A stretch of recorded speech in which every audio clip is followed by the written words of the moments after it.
Go blue, everyone. I want y'all to get the word out there that we're back up. Kyle Whittingham's press conference, the staff rumors, players, recruits, portal, and the Citrus Bowl Cheez-It Showdown with Matt Miller. It's all coming up next on Michigan Wolverines Live.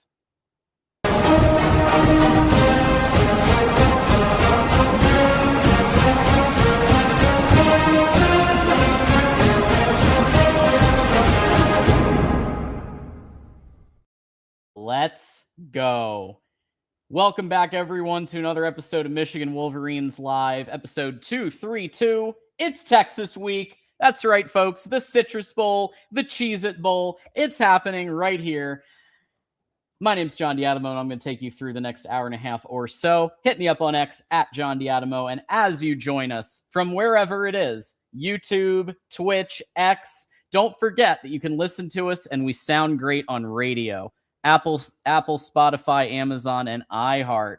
And as you join us, it only takes a second to hit the like button, subscribe, and share with a friend. Hit that bell, like, subscribe, hit the bell, share with the friend. You do those things. We're going to get this thing out there to everybody, and it'll be a great time had by all. And last but certainly not least, before we bring on TJ, yes, he's here. Send us a super chat. If you have a comment or a question, we're mostly only going to take super chats tonight because we have a lot to get through. There's actually quite a bit to talk about, despite the fact that we're past the regular season. This team is not in the playoffs, but there is a crap load to talk about, and I'm feeling real good. And I know TJ's feeling good too because he's got the shades on here.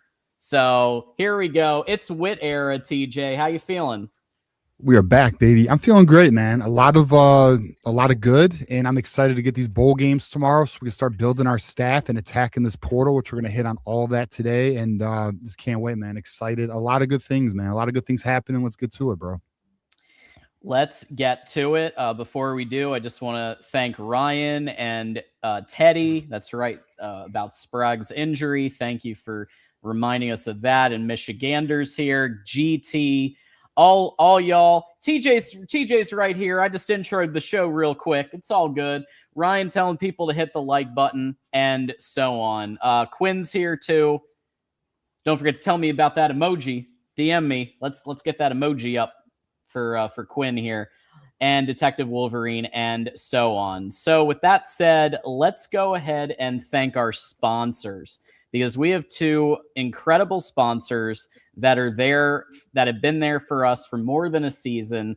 It starts with, of course, the Win Agency. So at Win Agency, we try to make things as simple as possible. We now have 3 self-service options available on our website. Check out the links in the chat to run your own marketplace, Medicare, and life insurance quotes. This service is available 24/7, 365.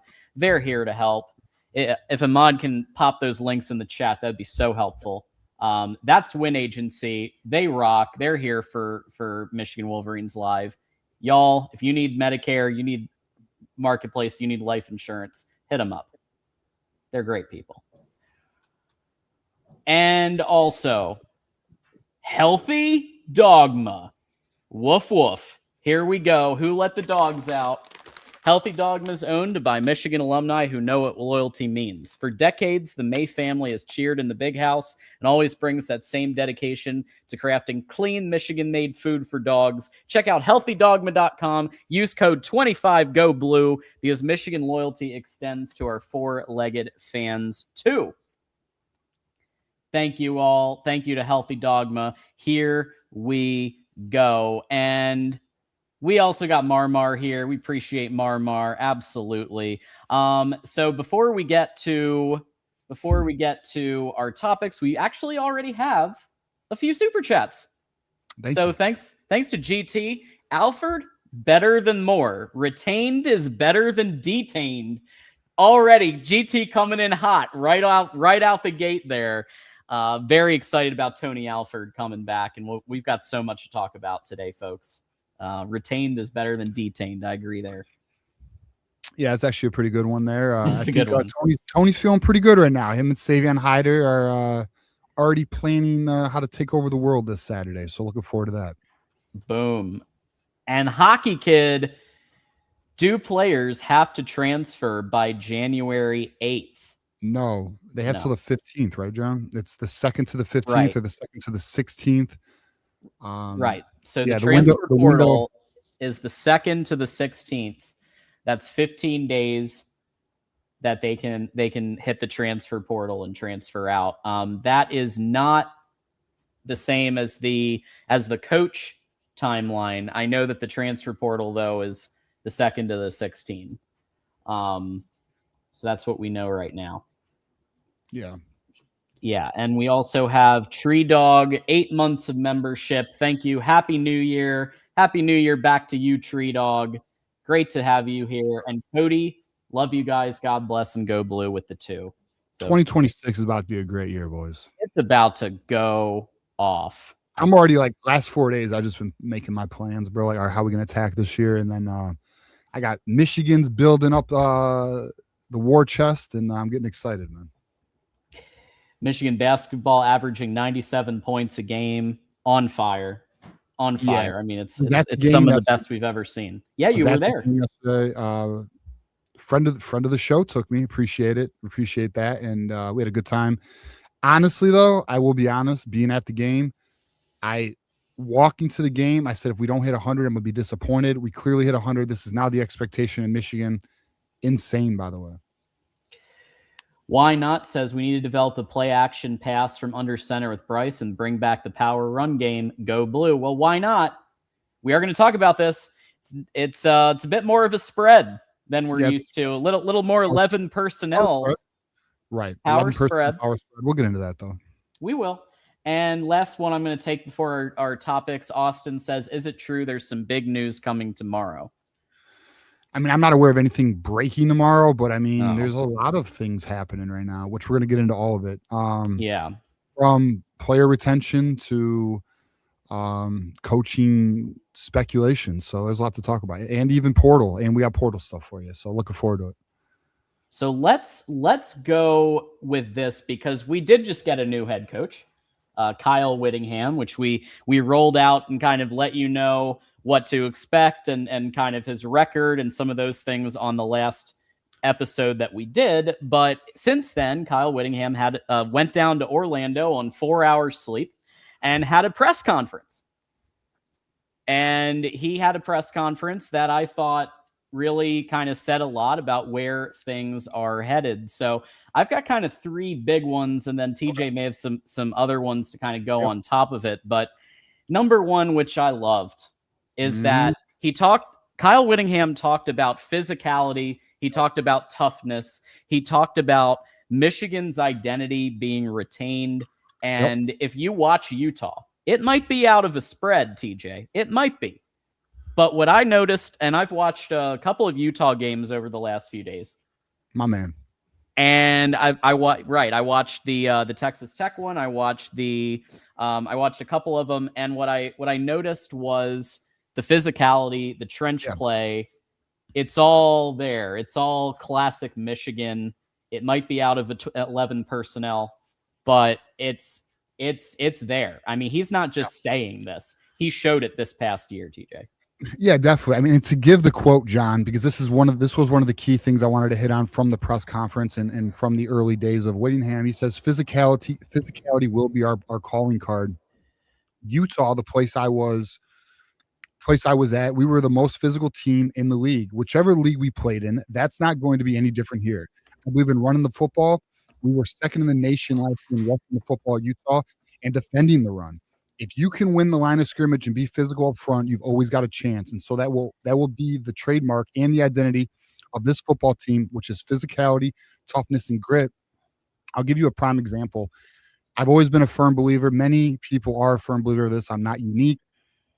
If you do not win the trenches, it's very rare to be a good team unless you have a dominant lines, offensively, defensively. It's hard to have both.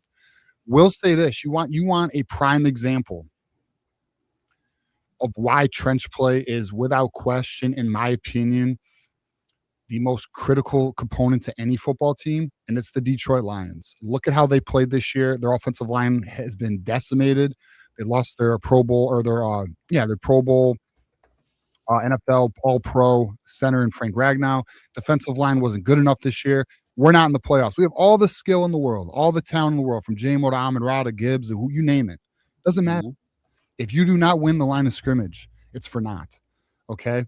And I've always been a firm believer in that. You must dominate the trenches. Michigan's going back to that. We will be that's the thing, too. If anyone remembers our shows from earlier in the year or during the regular season, actually, after the USC game, I believe is when I said it.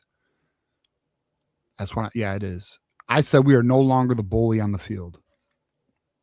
We lost that identity this year. This year, we were not the bully. We were no longer the bully on the block. Last year, we could still say that. We beat Ohio State. We were the bully.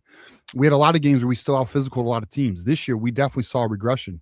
It is so good to see that mentality back in Michigan, especially to Whittingham's point, number 2 running game last year. Well, holy shit, bro. Imagine how this running game is going to be next season if they retain Justice Haynes. We know Jordan Marshall's back, and we just happen to have the number 1 running back in the nation coming out of high school. I mean, we're going to have a hell of a running back room. It is going to be a great time. We have got to make sure this offensive line's built up. I'm sure they will. I'm excited about it. Plus, and we'll get into the coaching hires, but the projected, rumored offensive line coach, it's pretty exciting. We'll just say for now. Yeah, we have a lot to go over today, and I will say I was in the same boat as you in that USC postgame show, right? When USC, and this, we're not talking here Georgia. We're talking USC, notorious for soft O-line, soft D-line, absolutely beating the shit out of Michigan's lines, and we were merciless. We went after Grand Newsom, and we went after Esposito, and we went after everyone responsible for that trench play. And now Kyle Whittingham is coming in. We're going to talk about the coaches that we think he's going to bring in, but these are serious players who know how to build strong lines, and not just that, but the Utah strength coach, Doug Elisaya, who we're going to talk about, I'd say one of the top 10 in the country for strength and conditioning. Like, and y'all, you're going to tell us that we're sunshine pumping a little, but we're not. No. Like, we're being honest, just like this past year when we were honest about the coaching staff and all of their shortfalls. And I don't love every rumored coach either. Listen, we'll get into it. I mean, we don't listen. Never would we ever. We would only give you our honest take on any of this stuff. But yeah, I mean, but we'll get into the coaching staff stuff. So we'll get into the strength and conditioning, all that stuff. Yeah, we will. We will. So the number 2 thing that we took away from the press conference is that Kyle Whittingham came to Michigan to win a natty, nothing else. Michigan is a special place, he said. A legitimate opportunity to win a national championship can happen here. I looked at that as a final challenge. So Kyle Whittingham is I'd say he's already a Hall of Fame college football coach.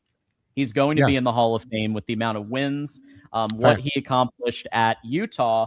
But Utah's resources make it extremely difficult to reach the mountaintop, right? You just don't have the NIL purse. You don't have the assistant coach pool to hire the most elite assistant coaches. And it's just the resources aren't quite there to make it to that elite 4 to 6 teams in the country. You can make it to the top 15, but to hit that final echelon, Michigan's built for it and has the resources. So it sounds like, TJ, that Kyle Whittingham is really excited about the opportunity to win a natty here. Yeah, I'm very excited to hit on this topic because I had a little back and forth with some on social media because some felt Kyle Whittingham's explanation on the expectations at Michigan did not fit what some wanted. Like, so for example, he was asked, what is the expectations at Michigan? He goes, at Michigan, here is the playoffs. You've got to get to the playoffs. That's our expectation. My expectation is Big Ten championships, obviously, will get you to the playoffs, but you got to get to that 10-win mark, and that is usually a pretty good indicator that you will be in the playoffs.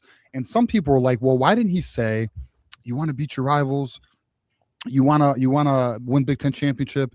You want to get to the playoffs. You want to win a natty. Because let some people in on a very open secret, but it's not that open. And I don't think a lot of people fully acknowledge this. Kyle Whittingham is here for one reason, guys. It's to win a national championship.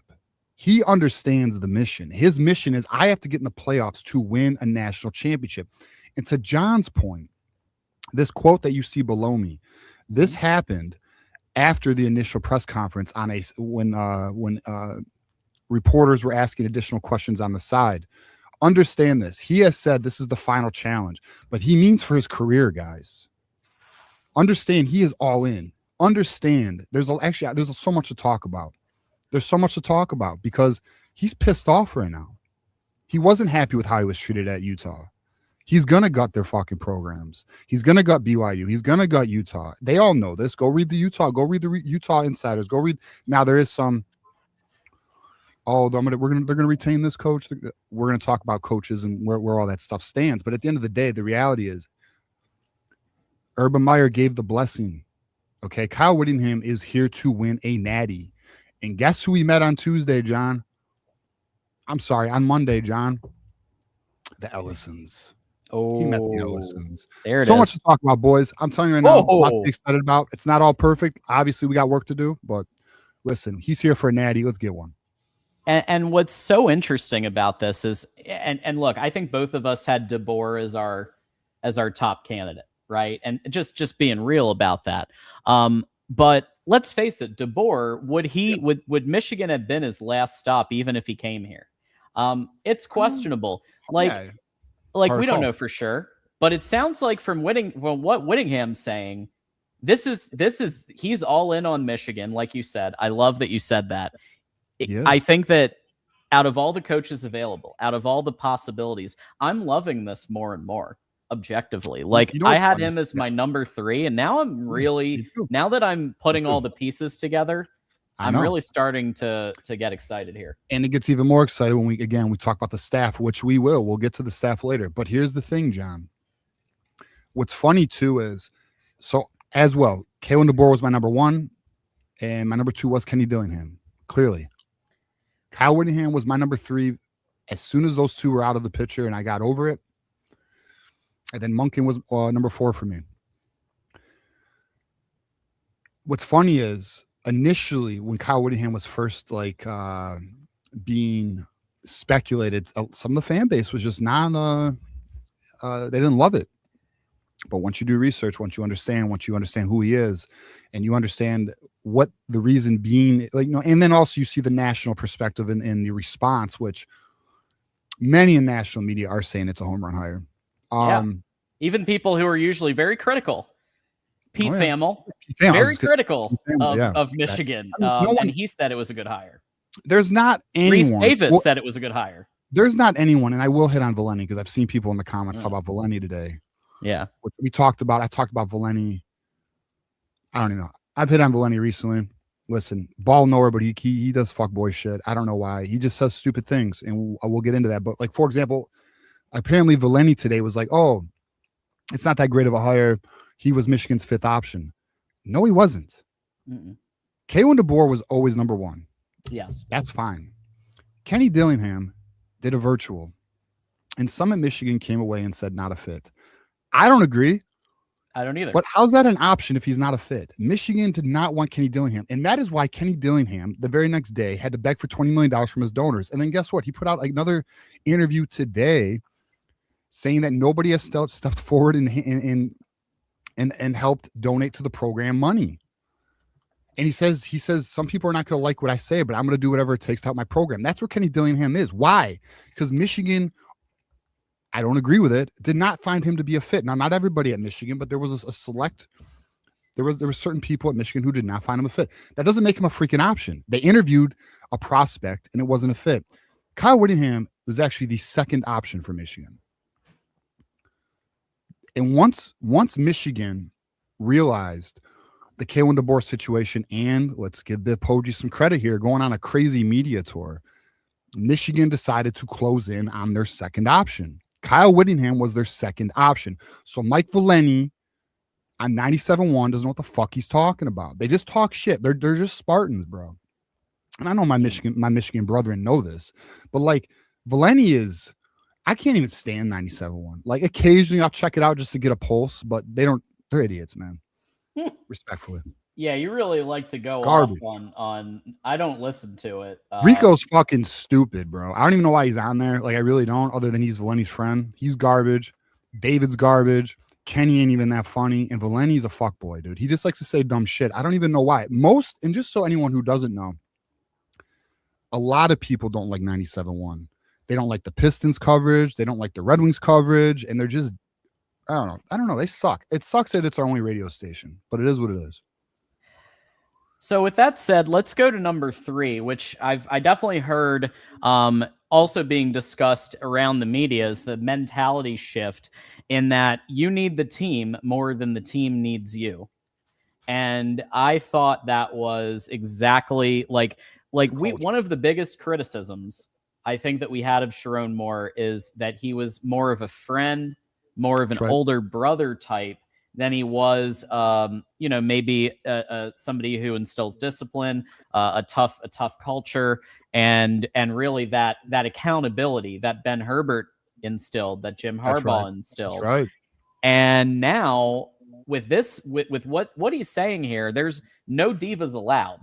This is very much an old school, but I think a more relevant than ever mentality for college football, given the NIL situation, the transfer portal. Like, Kyle Whittingham knows he needs to play those games. He knows he has a better NIL pool than he ever had. He knows that he needs to hit the transfer portal, and he has options because he has Utah players that are hitting and we're going to talk about that later, that are hitting the portal. He's got recruits that are interested in Michigan. But he also knows that at some point the team has to win out. So the individual is important, and he had a 45-minute introductory conversation with Bryce already, talking about the offense philosophy. And so, of course, he's going to listen to Bryce. He's going to talk to Bryce early. But at the end of the day, it's going to be the team over the individual. Right. The culture's back. The culture will be back. And that's, listen, Sharon Moore, he wasn't a leader. Just what it is. He wanted to be a college kid, clearly. So he didn't want to be a leader. So, and you saw a team leaderless, but still with talent, able to win 9 games. That's just the reality of the unfortunate situation. But here we are now in a better position with an actual leader of men. And, Kyle Whittingham, he's not taking, I'm going to tell you this right now. I don't even think people realize how, serious this is, because, they're literally going for a natty. Like, they're about to swing for some fences here. Now I'll say this: we have to remain mindful, because nothing's solidified yet, especially when it comes to these coaching hires and potential players and portals and stuff like that, and player retention. But listen, I don't know. I'm just extremely excited about it, bro. Like, the culture, I think we're going to see damn good Michigan football again, bro. Now, I don't know fully yet what in terms of what we should expect for season 1. We got to wait for this to shake out some more, but I do think our identity will be back, and we're going to be a physical, tough-ass team. But the difference is, here's the difference, boys. Here's something to be excited about. Michigan is putting together potentially a very strong staff of developmental coaches who are very highly respected. They're about to have a talent upgrade that none of these guys have had. And all of these guys have overperformed through results and performance on field, their own talent level of players that they've brought in.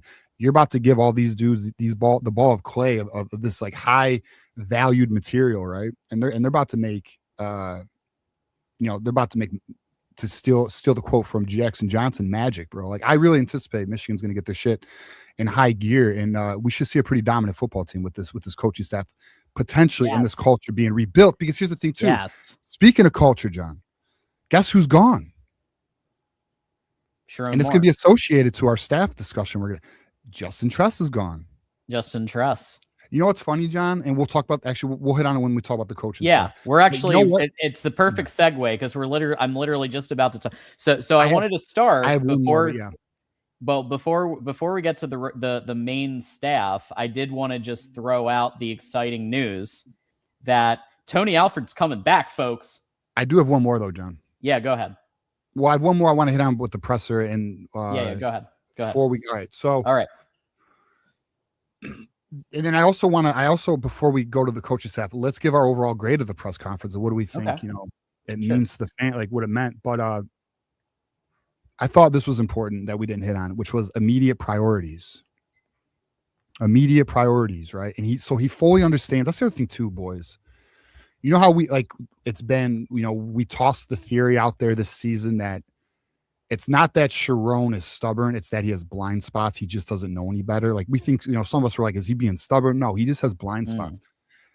Well, what I loved was the awareness of Kyle Whittingham and his awareness on the immediate priorities, which is player retention and making sure priority one was meeting with QB1, getting him on board, which I will share something that I was shared with yesterday regarding that I think is very encouraging.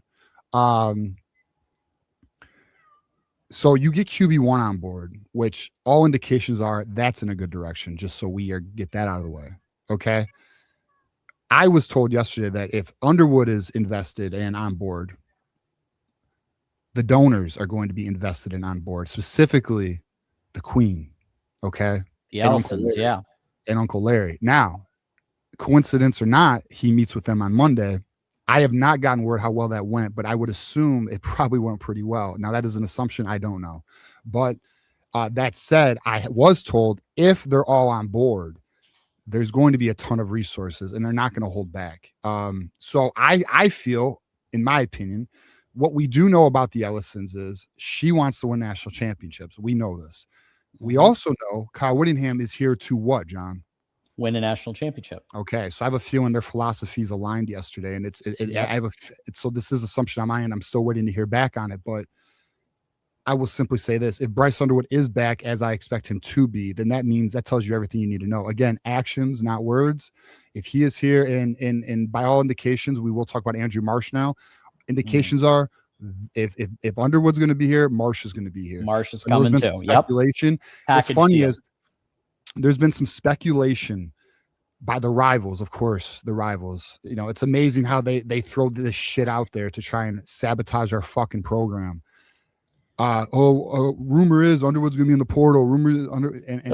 Andrew Marsh is gonna be in the portal. Yeah, that's what. Yeah, Andrew Marsh is gonna be in the portal. And if anyone was on social media, I posted, and our boy Nick asked the question. There's not wrong, fair question, Nick. And I said, let's let it play out because Whittingham literally said that the priority is it's about the players. College football is all about the players. And if you got good players, you've got a chance. And so retention of the players in the program and retention of the players that we just signed is the absolute priority. I'm optimistic personally that both Marsh and Underwood will be back. And I assure you, if they are, then that means the donors are locked in and we can expect what we all think is supposed to happen, because we've been told that Michigan's going to be aggressive this portal. And I have been told that, when Sharon was here, the donors felt capped in terms of what they wanted to donate. But with the new head coach, they'd be motivated to give more. So I think that aligns. There is assumption in that because I don't know how the meeting went yesterday, but I do assume it went well. Well, TJ, did you see that Intrinsic changed his mind today? Oh, I fucking saw, bro. Yes, I did. Well, so people know, John. Leading the charge on the Andrew Marsh May transfer train. Well, today he changed his mind and said no longer expecting Marsh to transfer. I expect Bryce to stay. So how about that? Even one of the biggest critics of Michigan these last few years, Intrinsic is now changing it up. At least he owned his own L. I'll give him that. But at the same time, that's how you know the meeting went well, by the way. There's another indicator for you. Boom. So it sounds like Bryce, Andrew Marsh. It's I understand that the pitch is basically the number 6 offense in the country last year at Utah. Right. That is no slouch. Right. And we're going to talk about the offensive coaches that we're thinking are coming, but that's a big deal for both of them to be a part of an offense like that. Yeah. Well, listen, it's not that Utah. See, here's something that people need to understand too. It's not that Utah doesn't want to throw the ball. Okay. Even though Whittingham's philosophy is running in establishing physical presence. Okay, that's not the issue. The issue is Utah, their quarterback, his last name's escaping me right now, isn't a very good passer, guys. Like, he's not like some great passer. Devin Dampier. Devin Dampier. Not the best passer. Great runner, though. Okay, like, excellent runner. But end of the day, like, they are limited by what they have. Like, so with Bryce Underwood, who is a more natural passer who does need to keep improving and must keep working, could be deadly, man. And I'll say this too. Remember when Sherrell Moore says, well, we don't have two quarterbacks, so I'm not running them or whatever, something like that? Well, that's dead, because Kyle Whittingham and Jason Beck believe in running a dual threat quarterback. So they run the quarterback. We won't have that problem next season. So that's no. And so, are you ready for coaches? Let's go. And by the way, I do think this is almost like a number 5 of the press conference too. You wanted to give your grades. We wanted to give our grades of the press conference. Yeah. I actually don't think Whittingham won the press conference, because I think people missed a lot of it. I mean, I think some people were satisfied and happy and they liked him more, but I don't think people caught everything he was saying. Like, I will say this. There's one thing Whittingham is not quite as well versed in, and I don't want people to hold it against him. He's not as versed on the hatred of this rivalry. He's just not. Right. And to be completely transparent, boys and ladies, I know there's some ladies who watch, so shout out to you. He's here to win a natty, respectfully. I mean, it's always fuck Ohio State, but he's here to win a natty, boys. And I don't think anyone's going to be upset with that. That's why he's here, and that's what he's going to go for. So, that's just what it is. I mean, he's going to learn, but understand this too. And we'll, actually, this leads right into this coaching thing. His advisor is Urban Meyer, boys. That's his personal advisor. And Dave Porno had an interview with Urban Meyer, but we talked about this even before that interview happened on Monday. Urban Meyer, as he said in his interview, fully respects Michigan. He's going to help Whittingham win an Natty. Like, that's what they're here for. So it's exciting. He did say the week of the game, though, he's going to be hands off. Urban Meyer said he'll be hands off on the week of the game. I mean, clearly, that's fine, but I think that's actually a big feather in our cap, and I'm sure it pisses some Buckeyes off. Yeah. No, and I think I mean, yeah, Kyle Whittingham getting that Urban Meyer endorsement, that's somebody who has no incentive to be nice to Michigan. Dude, there's a lot of, as we're going to talk about the staff, there's actually a lot of Urban Meyer influence on this roster. We're going to talk about this potential coaching staff, which we'll talk about. So I'm just gonna straight up, I'll give it a B+. I think that he got his main points across. Like you said, it seems like some of the points people weren't really able to fully grasp, like everything that he was saying. So I'm gonna give you that, but I'm still gonna say B+, because I think he came across like somebody who's gonna be an excellent Michigan head coach and who understands the bedrock principle of Michigan: physicality, toughness, and team over me. Yeah, and let me also share something before we get into this coaching staff that I learned about. So there's some of this is public and some of it's not. So most of us are aware that Utah wanted Kyle Whittingham to step down. And Kyle Whittingham touched on this a little bit, where he said one of the mistakes he made is he answered questions about retirement because they were trying to build a plan for the next successor at Utah, which we know is the defensive coordinator at Utah, Scalia, I think his last name, or Scalia, whatever his last name is, doesn't matter. Not our coach. What people don't know is that he actually approached Utah this year asking for more NIL and resources, and Utah told him that they want to go a different direction because Whittingham wanted to make a run for a national title. Like, that's always been a goal for him. So he got turned down, and the situation presented itself, and he said there's about 5 jobs that he would have taken, and Michigan was one of them. So pretty excited, man. We have a motivated coach, and we have a motivated coach who's going to build a coaching staff from different programs. And let's get into that, John. Yes. So before we get into all of the rumored staff, because nobody's been confirmed yet, aside from this guy, this has been confirmed by a bunch of media outlets that Tony Alford, whose late brother, rest in peace, played, who coached at Utah. Yep. So he coached for coached under Kyle Whittingham at Utah. They had a conversation. It obviously went extremely well. Tony Alford is coming back in 2026, which is what I think we all were screaming for. Like, you could get rid of it. In my opinion, you could get rid of it, like respect and all that. But like, Tony Alford's the one. I'm like, we have to keep this guy. And not just because of Savion Hyder, but because he's an excellent running backs coach. He manages that room effectively. He manages the personalities. He's able to rotate in and out, I think, very effectively. And he's able to utilize his running backs in the system that's in place very well. And so for those reasons, I'm very excited for Tony Alford coming back and his recruiting ability and his pipelines that he has. Right. He's been in the college game a long time and in the Midwest specifically, right? So I think that's huge for Kyle Whittingham, who's coming in from Utah. Yeah, so I mean, essentially, we just retained one of the best, if not the best, running back coach in the nation. I mean, look at what he's done recruiting. Look at his production, relationships. I mean, home run. So, and he has Midwest ties as well. You know, this was a no-brainer for anyone obviously paying attention. I think we all realized this was a must-get for Michigan. Yeah, so I just want to take a second. Really excited about Tony Alford coming back. I think it can't be understated.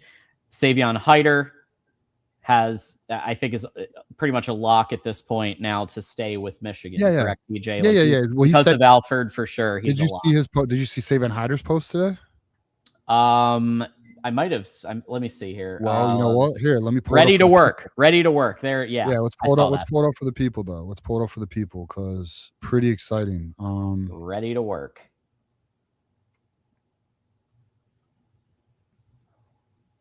So Savion Hyder himself, ready to work to Coach Alford. See you Saturday when you get to town. As I said earlier in the show, they're ready to take over the world starting Saturday. Looking forward to it, John. Boom. So that's major news. So that's and the reason why that's the only one that's confirmed right now. Let's not get it twisted because there's so much misinformation going on out there in social media. A key reason why that a lot of these haven't been named yet is because it's out of respect either for Wink Martindale and the current Michigan coaching staff that has kind of a big bowl game tomorrow. So we don't want to be announcing coaches officially before a big bowl game that they have to prep for. And Utah has a bowl game. Utah still is wrapping up. And so this is tomorrow. And so this is a matter of respect. However, here's kind of, again, some of the rumored names that we have right now for who we're thinking is either going to be joining the team or is coming back from the Sharon Moore staff, right? And I think that Jason Beck is somebody who we had last, when the news officially dropped. Jason Beck is somebody who we had right away.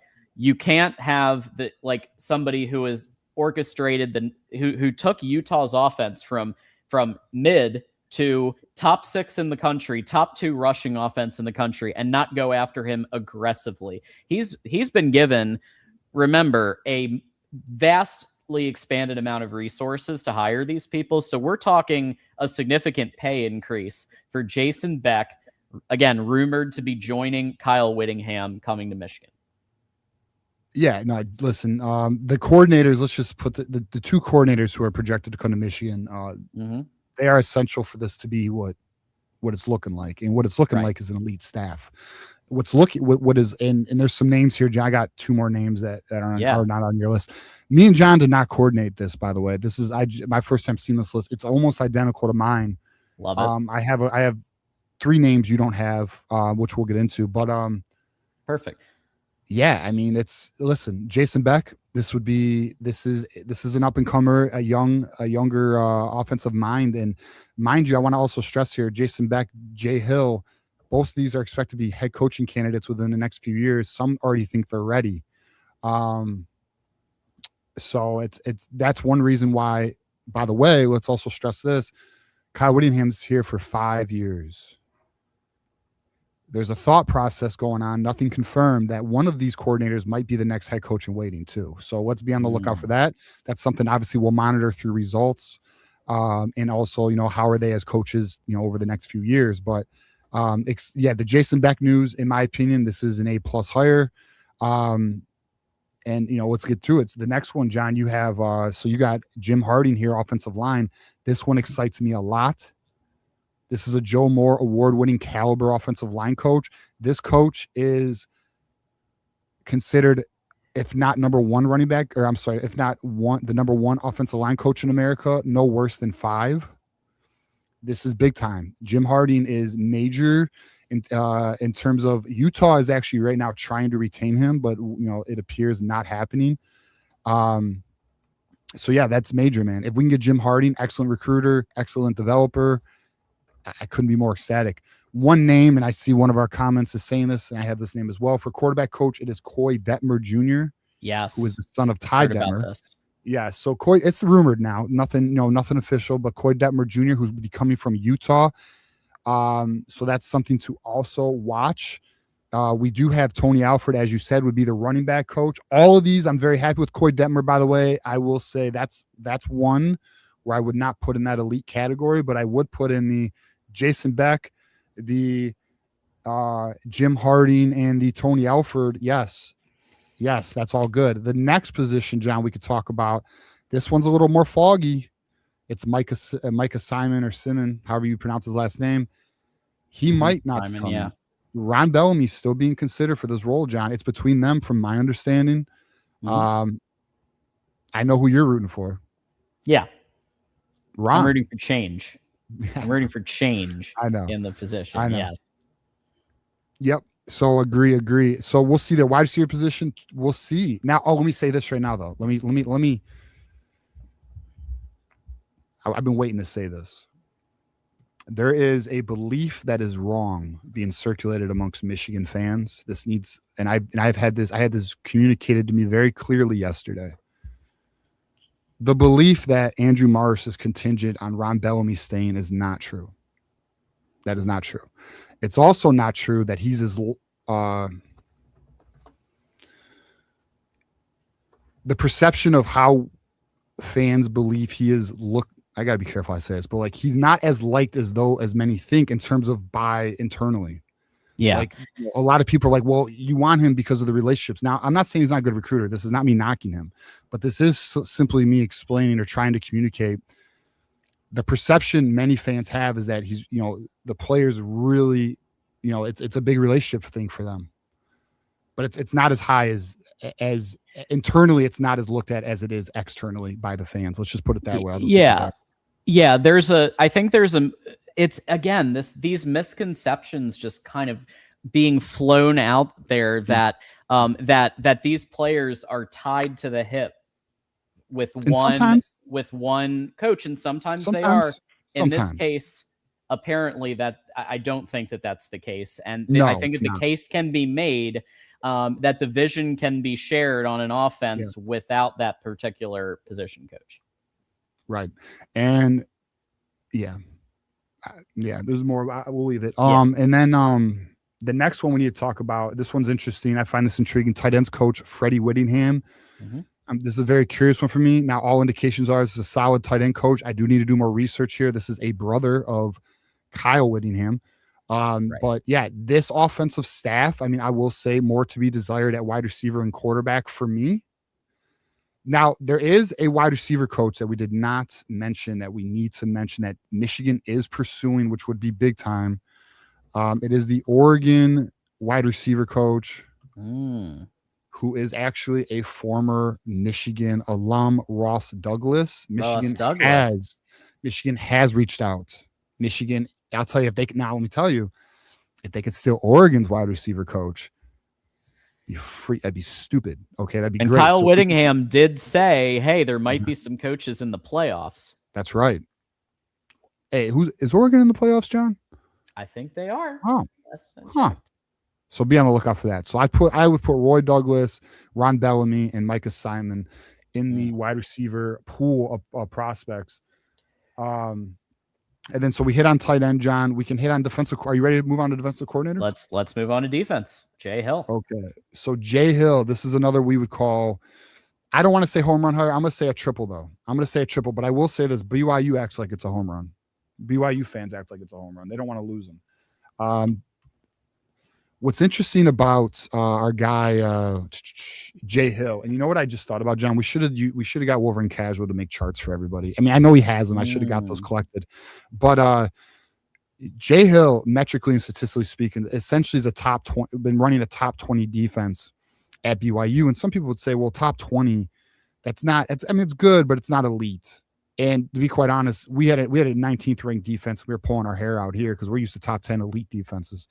That said, there's two things to look at, and both of these points could clash. One is, well, the talent level of BYU is not, the recruiting rankings for BYU, by the way, they're like ranked in the 40s, like 46.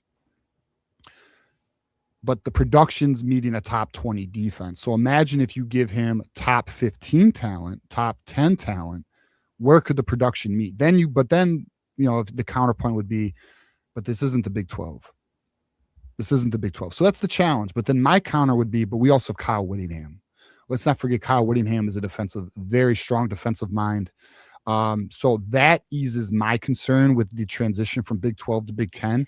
The fact that I know I got Kyle Whittingham and Jay Hill, I feel we are going to be just fine. And then when you start looking at the potential staff that's being built here, so you got Lewis Powell. I would also throw in the name Louis Esposito still being considered. There's rumor that Lewis Powell would be more of an edge coach, and Louis Esposito could be an interior defensive line coach. We'll see on that. Again, speculation. Now, the one that excites me the most here defensively, it's Seth Wallace. We'll talk about Lamar Morgan. We'll talk about all that.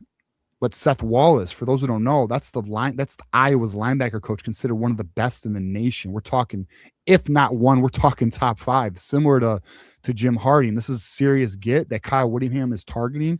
Yeah, you want to talk about the Phil Parker defense? Seth Wallace is a major puzzle piece of the Phil Parker defenses. Yeah, dude. So this would be another like elite get here. And I really want Seth Wallace. I think that would do a lot for us.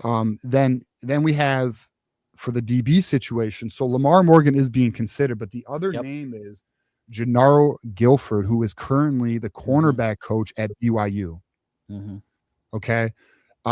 So let's be on the lookout there. Not entirely sure, but now this is where your Urban Meyer influence is coming into play again, John.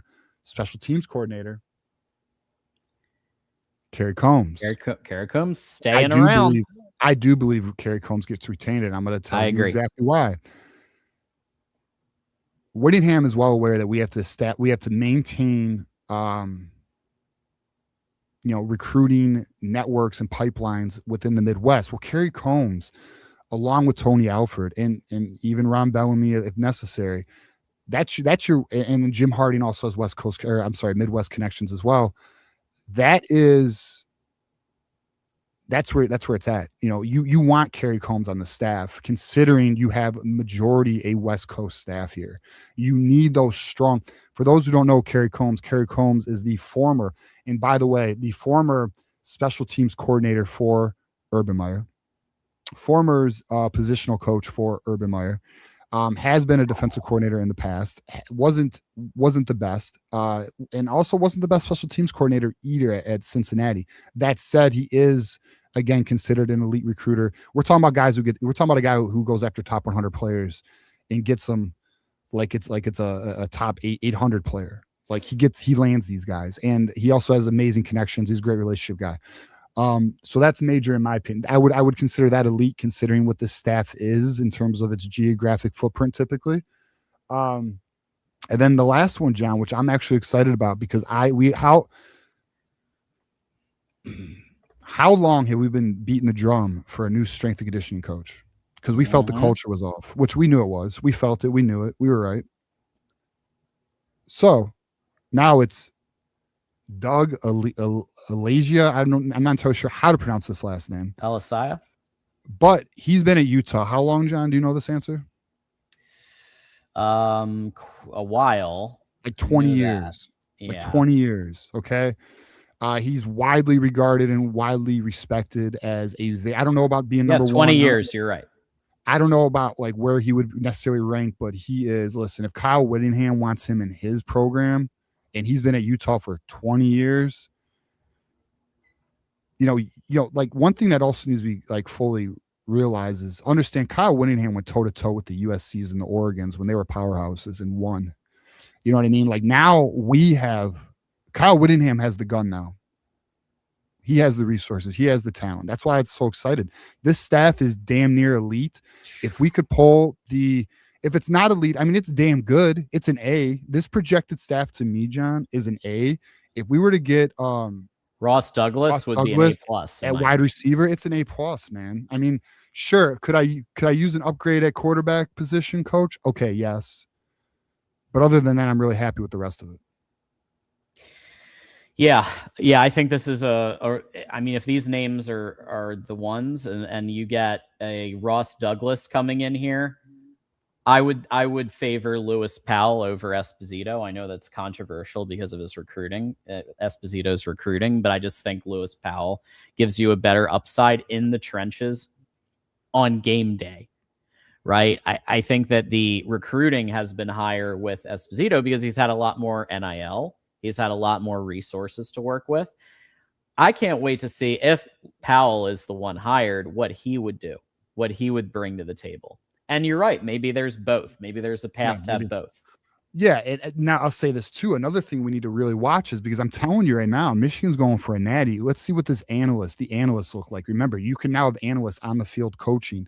I'm interested to see who are the specialty guys that they bring in. The other thing too that needs to be mentioned, Sean McGee is going to be retained. Okay. That's our general manager. The reason he's going to be retained, and it's not likely Courtney Morgan's going to be coming here, unfortunately. Courtney Morgan would, I mean, if it was, listen. Kind of figured. if Courtney Morgan was coming and we got Ross Douglas, I would celebrate right now because the Natty's coming. Okay. But, like we would just pop a champagne bottle right now because fuck it. We're like that. We call our shots. But whatever. Sean McGee, the reason why they want to retain him is because one, he has a relationship with all of the donors. Okay. Two, he has a relationship with all the agents of the players. So like during this transition, you want some consistency, and he's somebody you want. My only concern with Sean McGee, I think Sean McGee is a very smart guy. I think Sean McGee is actually really good. My only concern is occasionally he gets conservative with his cap, his imaginary cap that he decided to put on himself. But at the same time, I'm not mad at this. Now, I will say this, the general manager of Utah, which I actually don't have his name. He's going to be coming too in a personnel role. I'm not entirely sure who. Robert Blahan. Yeah, I see that right here. I see it right. Yeah, Robert Blake. I'm not entirely sure what the role is going to be, but apparently he will be coming from Utah also. So it sounds like a hybrid of situations with Sean McGee and Blaken coming. That could only make that operation even better. I think so. You would think. And that's not all, folks. All of this is happening. Kyle Whittingham already. Some players now entering the transfer portal who Michigan may be able to pick up. And TJ, I know you have a couple more, but today it was announced John Henry Daly, one of Utah's edge rushers, announced today that he has entered the transfer portal. Kyle Whittingham has already said that he's not going to tamper with people. But if they want to enter the transfer portal, then Michigan might be a good fit for them. And here could be an example of that right here. Really strong edge rusher. That's right. So John Henry Daly, Utah sophomore, 6'4", 255 pounds, had 48 tackles, 11.5 sacks, 2 forced fumbles. He will have 2 seasons of eligibility. And there's some people who are like, well, didn't he have an Achilles injury? Didn't he have like a really bad leg injury? So John Henry Daly was literally on social media today responding on Michigan accounts that he will be back in 6 months from his injury. So to me, and just so y'all know, he is considered the number at this time, the portal. There's still a lot of kids who will enter at this current time. He is considered the number 1 defensive target in the defensive player in the portal overall. I do think Michigan, I feel very confident Michigan's going to make a run here. Not sure the end result, but just a name that we need to be very aware of. But yeah, it would be a fit, and we need edge rushers right now. We really do. We do. Yeah. So, next player, unless there's anything else you want to hit on with him, or nope, that's a good summary. Okay. There. So who are some of the others? Yeah. Next player we need to be. I think we need to pay close attention to. I really do. Considering the rumored offensive coordinator for Michigan is Jason Beck, a very highly talented tight end has entered the portal. His name is Dorian Thomas. He's a North Mexico. We actually played against him this year. He had 10 catches, 70 yards, and 2 touchdowns on our ass. He's 6'4", 240 pounds, played under Jason Beck 2 years ago. He's in the portal. He's a sophomore. I think that's a name to also watch. Another name to watch, and I cannot pronounce this name, so I'm just going to say BYU safety. Anyone who knows what I'm talking about knows what I'm talking about. But essentially his name is, and Kyoki's going to kill me, Fatalu Satala. I don't know. Butchered the shit out of it. Second team All-American safety. And actually, there's a video that I should have had. Shit. I got to find this video. So he did an interview, this safety, who, by the way, is 6'4", had 48 tackles, 3 interceptions, 4 passes defended, and 2 forced fumbles. He, again, plays for Utah. Our projected defensive coordinator, which, by the way, it's done. It's just not official. Jay Hill, he had an interview saying that he was asked, why are you, and I'll let the interview speak for itself. By the way, shout out to a friend of the channel, Victor's Ducky. He's the one who posted this interview, so let's give him some credit. All right, hold up. Athlete coming out of Bountiful with plenty of offers. What was it about BYU that got you? I'd say the biggest thing is Coach Jay Hill. Really? Yeah, he was probably my biggest point of like why I wanted to come to BYU. And we have Jay Hill's coming to Michigan. Interesting. So I think that's something to watch. That's big time, by the way, if we were able to pull him off. 2 other players we need to be aware of. And I know Juju. I saw Juju's comment. Selsey Moa, or Selsey Moa, however you pronounce his name. Selsey Moa, by the way, the Utah recruits. There is going to be, I'm going to say this too, the Polynesian and Samoan movement to Ann Arbor is going to kill me. I can't pronounce these names for shit, so just bear with me. I will do my best. But Selsey Moa, I think I got it. He's a true freshman, okay? He is ranked as the number 3 athlete in the nation, number 45 player in the overall nation. He is currently at Utah, but he did make a comment saying he wants to see where the coaches go, and then he will go from there. I think it's a name to at least monitor, to at least watch, because Michigan was in on his original recruitment, and I'm not putting anything past Michigan. I don't entirely know how aggressive Michigan's going to be, but considering that I do anticipate Michigan's going to come out swinging in 2026, I think this is a name to at least be aware of. And then the last name I had for you, John, which is actually pretty damn interesting, a BYU commit by the name of Ryder Lyons, one of the top quarterbacks in the 26th class. He actually is the number 38th player in the nation, borderline 5-star. Here's the thing about Ryder Lyons. If anyone remembers or watched our show, especially earlier in 2025, Ryder Lyons was actually who we wanted. And then the Peter Bork situation developed later in the summer, and thankfully Michigan did a good job landing their 27 guy. But Ryder Lyons is going to be on a mission. He's Mormon. I don't know if you know this, John, or if anyone knows this or not, but our head coach is Mormon, Kyle Whittingham. Also Mormon, yes. So very supportive. Mormon, yeah. Bro, we are about to have the Mormon, Samoan, and Polynesian movement to Ann Arbor, which I'm all for, by the way. Absolutely.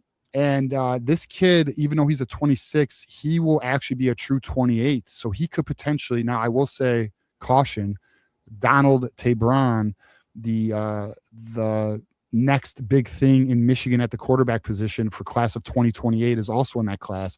But I'll tell you this right now, if our options are Donald Tabron or Ryder Lyons, That's a good problem. And I'm okay to see how that plays out. We'll see how it plays out, but I'm very intrigued with both of those options. So that's something to be aware of. He's currently committed to BYU. If you are a BYU or a Utah fan, I'm sorry. Actually, I'm not sorry. We're about to raid both your programs. I mean, it is what it is. Casualties of war. Good luck. Listen, y'all, all I'll say is I will say there's been some really cool Utah fans who are excited and say they're going to root for Michigan, root for Michigan next year. Like, I love that. And I think if they're aware that the Kyle Whittingham thing there was the private equity issue. There were some issues going on there. It's not like Kyle Whittingham was like, yep, I'm done. I'm going to Michigan now. Like, there were some steps that had to happen to get to and they all know that. They all know that, like, Kyle Whittingham achieved what he could achieve at Utah. Right. And now he's going to Michigan, and a lot of them are very, very happy. TJ, we got like 20 super chats. So we're just going to knock through these really fast and furious. Unless we'll give more attention. Hey, Matt Miller's not. Hey, Matt Miller, you good back there? Matt Miller's chilling back there, ready to give his insights once we're done with our super chats. Let's start with Teddy with the 20. Hyped for 26. Thanks for the great content, John and TJ. Happy New Year, Teddy. Go Blue. And how about this one, TJ? Quinn in the house with the hundo. Quinn. Thank you, brother. Means a lot, brother. We appreciate it. Horns down. Go Blue. Love it. Yeah, we got a Texas fan coming up here in just a moment. Talk some the big game tomorrow. But I will say this. I just want to hit on this. They said his rider line's a true 27. I'll say this. I think he's a 28. I from my understanding, his mission's not a full 2 years. It's 18 months. But if it's a 27, then I completely conflict with Peter Bork. And I'm going to be real with you. Peter Bork's a damn good quarterback. So we'll just have to see there. I think it would be a 28, but it's either 27 or 28. I'm leaning 28 because why would we recruit over Peter Bork? That doesn't make sense. But we'll see. We'll have to look more into that. But thank you, Quinn, for the 100. Really appreciate that. AJ says, might be me pessimistic, but I think Bryce is gone. No. He said, I can't wait to see what he does for the University of Michigan. Yeah, I don't think so. I think he's I would say no. I would say no. Just from from my understanding. From my understanding, things went very well Saturday and has gone well since. So now again, I don't know the outcome of the meeting yesterday with the Ellisons, but I will say with the Andrew Marsh smoke now being not even potentially in Michigan's favor, it appears. I would argue that it went well. So One Pride with the 2 saying optimistic 10 plus wins. Staff will be after. He's saying 10 plus wins. The staff will be after the bowl is over. So predicting a Michigan win. Love that. Yeah, we'll get into a definitely schedule predictions after we get through this portal. We need to see what this roster looks like in terms of like what players jump in. Because here's the thing too. We should have hit on this. I should have said this. Let's say, all right, for example, if Lamar Morgan's not retained, that is somebody where I do think there'll be some casualties from recruiting. And there are, it depends on who we keep and who we bring in. Like the roster will determine that. But, Chris says, any rumblings about Billy Gonzalez, wide receiver coach? Is that the Florida wide receiver coach? That one is...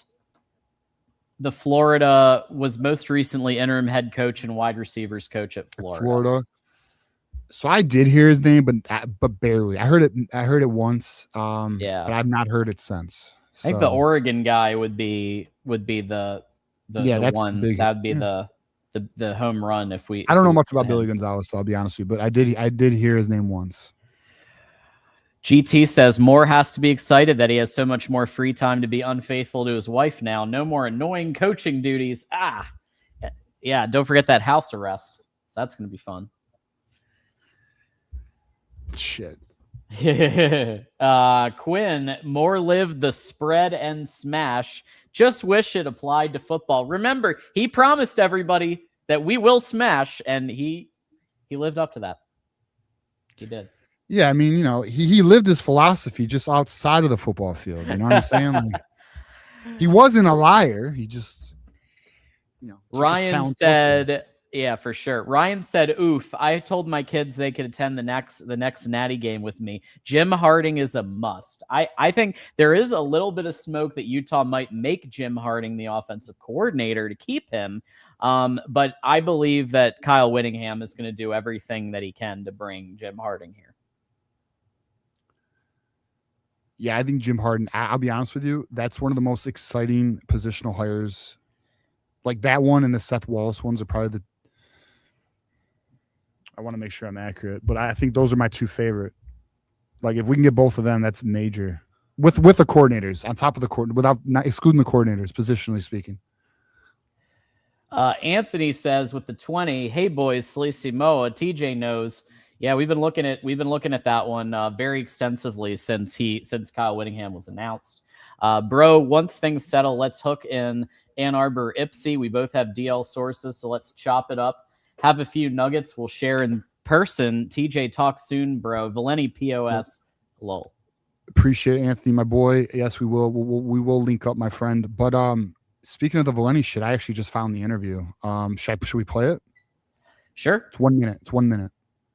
So let's play. I just so you know, we're gonna watch this live together. I've not heard it. John has not heard it. So let's hear what Valeni's bullshit is.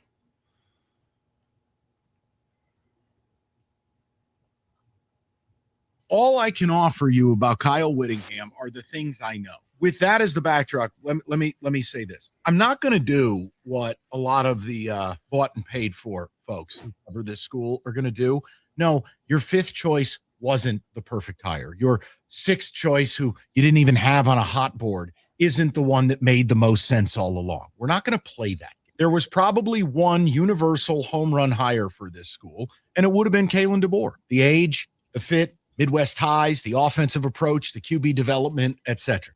Home run. Then you talked about Drinkwitz. Then you talked about Jed Fish. You kept talking and talking and talking. Kenny Dillingham. You kept talking. Okay, you end up with Kyle Whittingham. Multiple things can be true. I think Kyle Whittingham over the last decade has been one of the 10 best coaches in America, but that's at Utah. Now, Utah's not some minor league program. Don't get it twisted. But this is a guy that's never been east of the Rocky. This is a guy that is a Utah lifer. He is closer to 70 than not, guys. He'll be 67 during the season. And Utah did a private equity deal for about $500 million. Whittingham is old school. Whittingham is tough as nails, but it's bizarro. I can think Whittingham's a very good coach. I could think him going to Michigan at this stage of his career is utterly bizarre. I can tell you the press conference was quintessential Michigan. It was culty and strange. Whittingham looked very nervous. Well, you know, I guess we really hate Ohio State. It's like, oh, yeah. Oh, boy. I've lived that one. What a fucking Spartan. First of all, Drinkwitz was never a serious contender. No. Jed Fish got bounced by a background fucking check, so he was never a serious contender. We've reported all this. And Dillingham got rejected. So, again, this was our second choice. Just because you vet candidates, don't make them your choice. You vet before you select. Yeah. Period. What the fuck are we talking about?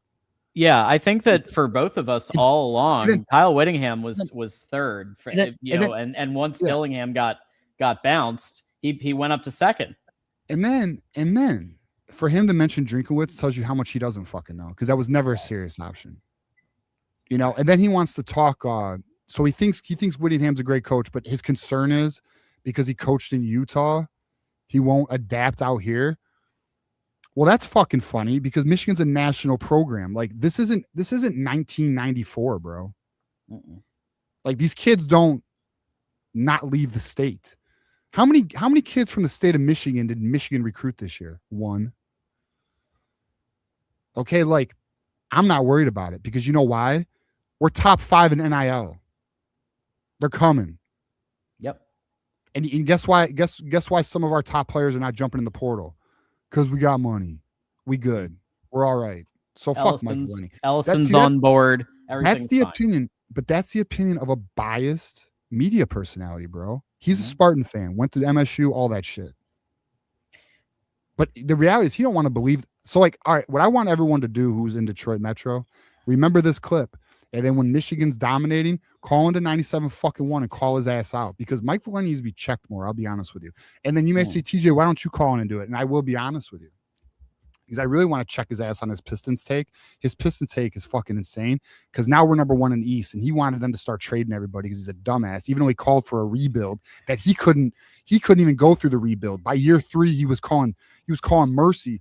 Oh, you gotta make a big trade, sign a free agent. Yeah, fuck you. Valeni's garbage, bro.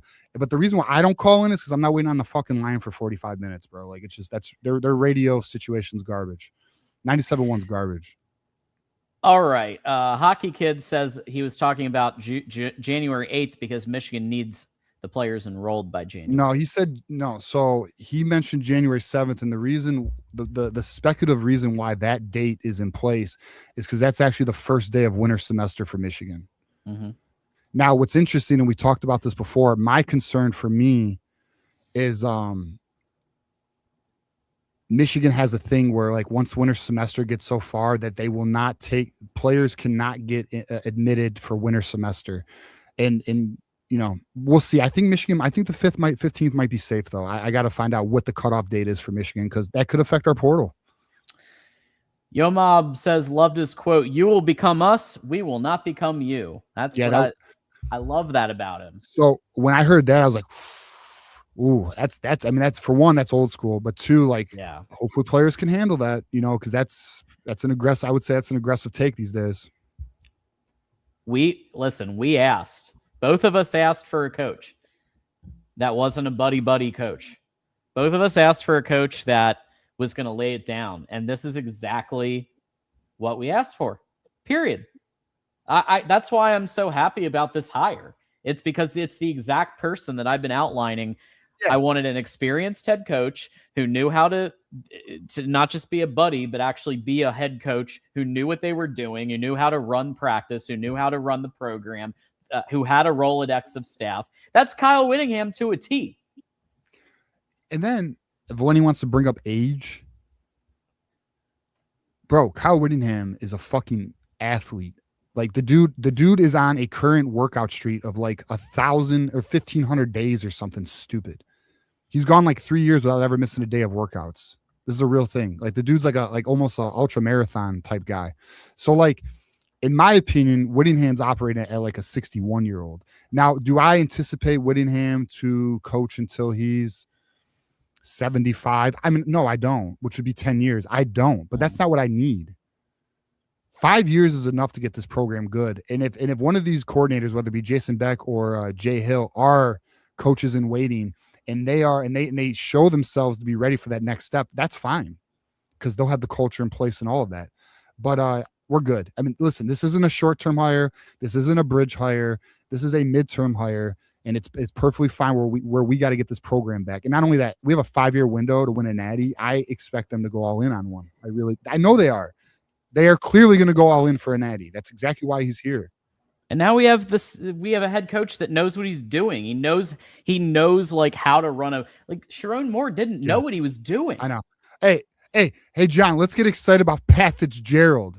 Oh, snap. Hey, what was his record his last 2 years in Northwest? Shut the fuck up, Valeni. Oh my God, like 4-20 or something. It's like, yeah. Enjoy the player hazing at Michigan State. Yeah. The weenie wash. I wonder if they got any broomsticks. DMD says keep fucking pumping everyone up. TJ, this coach plays Michigan football. I'll keep pumping everybody up too. We both will. So there you go. Go Blue. We got Captain with Happy New Year, John and TJ. Michigan brought the cold weather down to Florida. I did not move down here for a high of 50. Go Blue. So Captain's in Florida. Spoiled. A high of 50. Yeah, it's like 22 degrees right now or some shit. No big deal. Yeah, my mom's probably wearing like a parka right now down in Florida. Manny says Whittingham plays pure smash mouth football, wins the trenches with 2 to 3 stars, with 4 to 5 stars. He will build the most physical team in the country. Love that optimism, Manny. Thank you for the 5. Courtney says, sweet, thanks, sweet baby Jesus. Stink is gone. So we don't know. We're pretty sure he is, but like let's have a little. I'm gonna ask for a tiny bit of respect, just because like he's coaching them tomorrow. He's very emotional. Yeah. It's his last game, most likely coaching this program. Let's cut you off, John. And the way Sharon treated Wink Sharon Martindale, treated him poorly. fuck that, bro. The way Sharon treated Chip Lindsey, even though the Wink Martindale one's a little more public, but we know that Sharon Moore would not allow Chip Lindsey to execute his offense in his full control. Sharon had his influence. And we know this because I've had players' parents tell me that their kids tell them that they don't run what they run during in practice on Saturdays. And we also heard during the Ohio State game, and this was Ballas now. Ballas mentioned that he heard that what they ran during the week of the Ohio State game, that they didn't fucking run on Saturday. So whatever, it doesn't matter. Point being is Sharon hindered the coaches, I think. Yeah. So we're not after Wink no more. Yeah. Sharon and Wink had it out, and Sharon was going after Wink for no reason. He was just trying to do his best for the program while Sharon was off with talking about OnlyFans models. I wonder what players they were trying to get us. I wonder like what players they wanted to get, and then Sharon was like, "You don't know what you're doing," and then Wink was like, "I'm just the old guy, right?" Yeah, that part wasn't in the Detroit Free Press. I'll have to do some digging. Big J journalism, find that out. AJ says, check out the Florida wide receivers coach. I believe he coached with Witt. So again, we're talking about that's Billy the Gonzalez one. I believe. All right, then that's what I need to look into. So I just had another name thrown at me. Oh shit, where'd it go? Never mind, let it go. I lost it. Did he? So when did he? Oh, at Utah in 03-04. This is the Gonzalez one from Florida. Yeah, Gonzalez coached with Witt 03-04 at Utah. Which would have been 03-04 would have been the Urban Meyer era, but Witt was there. Yeah. Okay. All right. So let's go to Benettizini. Weird question. Who is the one who actually negotiates with the assistant coaches? Is that Ward or Witt? So Ward gives. So Whittingham has a certain pool. Yeah. He has a budget. And then with that, Whittingham can go get his coaches. Now, I'm sure Ward is kept generally in the loop. He probably gets a weekly report. I don't know. Like I wonder if Sean McGee's involved. I don't know, like if the general manager does coaching contracts too. I'm not sure in college. Not entirely sure, but let me tell you this: Witt is definitely involved in how that goes, though, for the most part. I'm not sure how much Ward's involved or how much the GM. I'm sure Ward gets a report, if nothing else, to be aware of like how the pool is being allocated. Yeah, Victor's Ducky said we mentioned Ross Douglas earlier, my friend. Yeah, we did. Yep. Scotty says I'm also hearing Freddie Gonzalez from another one for Freddie Gonzalez. Interesting. I guess I gotta look into this coach. I have not heard this, so I'm interested. I'm intrigued because because like I said, I wasn't in love with the Bellamy or the Simon, but I'm intrigued with this now. Mason Buddha jumping ahead. Coach Witt rotated QB seamlessly in blowouts. Portal backup won't be ignored again. Protects Bryce, keeps the offense humming. So love to hear about the QB rotation, Mason Buddha, because last year it was Jaden Davis for 5 plays to hand the ball off. So I like hearing that the backup's going to get some play because you need the backup, right? The backup needs to get reps. It's very important. And Michigander, what about NC State wide receiver coach, or is it wide receiver? Noah Rogers, wide receiver. He's a sophomore. Okay. Yeah, maybe. I mean, maybe. I don't know. I don't know. I think anybody's let's also say this too. When it comes to the portal stuff, can we just be honest here? Until the coaching staff's in place, it's just noise. I mean, there's Whittingham's making some contact with some people, but until the position coaches are in place, like we don't really even know. We just don't know. We don't know the reality or the possibility of some of these portal targets right now. So that's up for super chats for now, but obviously keep sending them because we'll do another round after Matt Miller. Before we bring on Matt Miller, we have one more thank you to the sponsors who make this show happen. So thanks again to Win Agency. Mods, if you can throw the links in the chat for Win Agency. So at Win Agency, we try to make things as simple as possible. We now have 3 self-service options available on our website. Check out the links in the chat to run your own marketplace, Medicare, and life insurance quotes. This service is available 24/7, 365. Thank you again to Win Agency. And of course, Healthy Dogma. Every Michigan fan knows the feeling of family. And for many of us, that includes our dogs. Healthy Dogma believes in feeding them like family with ingredients you'd find in your own kitchen. Order at healthydogma.com using code 25GoBlue. Save 25%. Boom. Yeah, I like the potential Billy Gonzalez potential. Yeah. I think it's I think it's I wasn't even looking at him, to be honest. That would be another Urban Meyer, but see, here's the thing though. Ohio State fans are gonna freak the fuck out. Urban Meyer is gonna help build Michigan. I hope everyone, like, for those who don't know, so this would be another Urban Meyer disciple, by the way. That'd be exciting. That'd be fun. I'm all for it, bro. Because he coached Percy Harvin. He coached there was just a list here. Where is it? Odell Beckham Jr., Percy Harvin. Yeah, I'm all for it.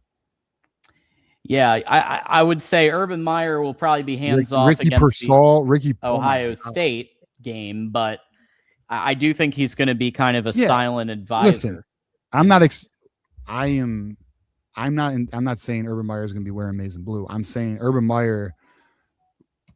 You don't think Urban Meyer talked to Kyle Whittingham about Kerry Combs? Of course he did. Oh, I'm sure he did. If this Billy Gonzalez smoke has any smoke to it, who was under Urban Meyer, you don't think Urban Meyer made a phone call to Billy Gonzalez, said, "Hey, we're trying to win a natty"? I mean, did anyone not see the interview with Urban Meyer and Dave Portnoy yesterday? Like, I'm just saying, he's helping Kyle Whittingham. Whether anyone wants to accept that or not, he's helping Kyle Whittingham build a staff, and probably going to help him even with evaluation of the roster. To be honest with you, I wouldn't surprise me at all. Absolutely, folks. It's time. Did you wake up feeling the cheesiest, TJ? No. Well, too bad, because it's happening tomorrow. the Cheez-It Citrus Bowl, Michigan versus Texas, tomorrow, 3 p.m. Eastern on ESPN, being held in sunny Orlando, Florida.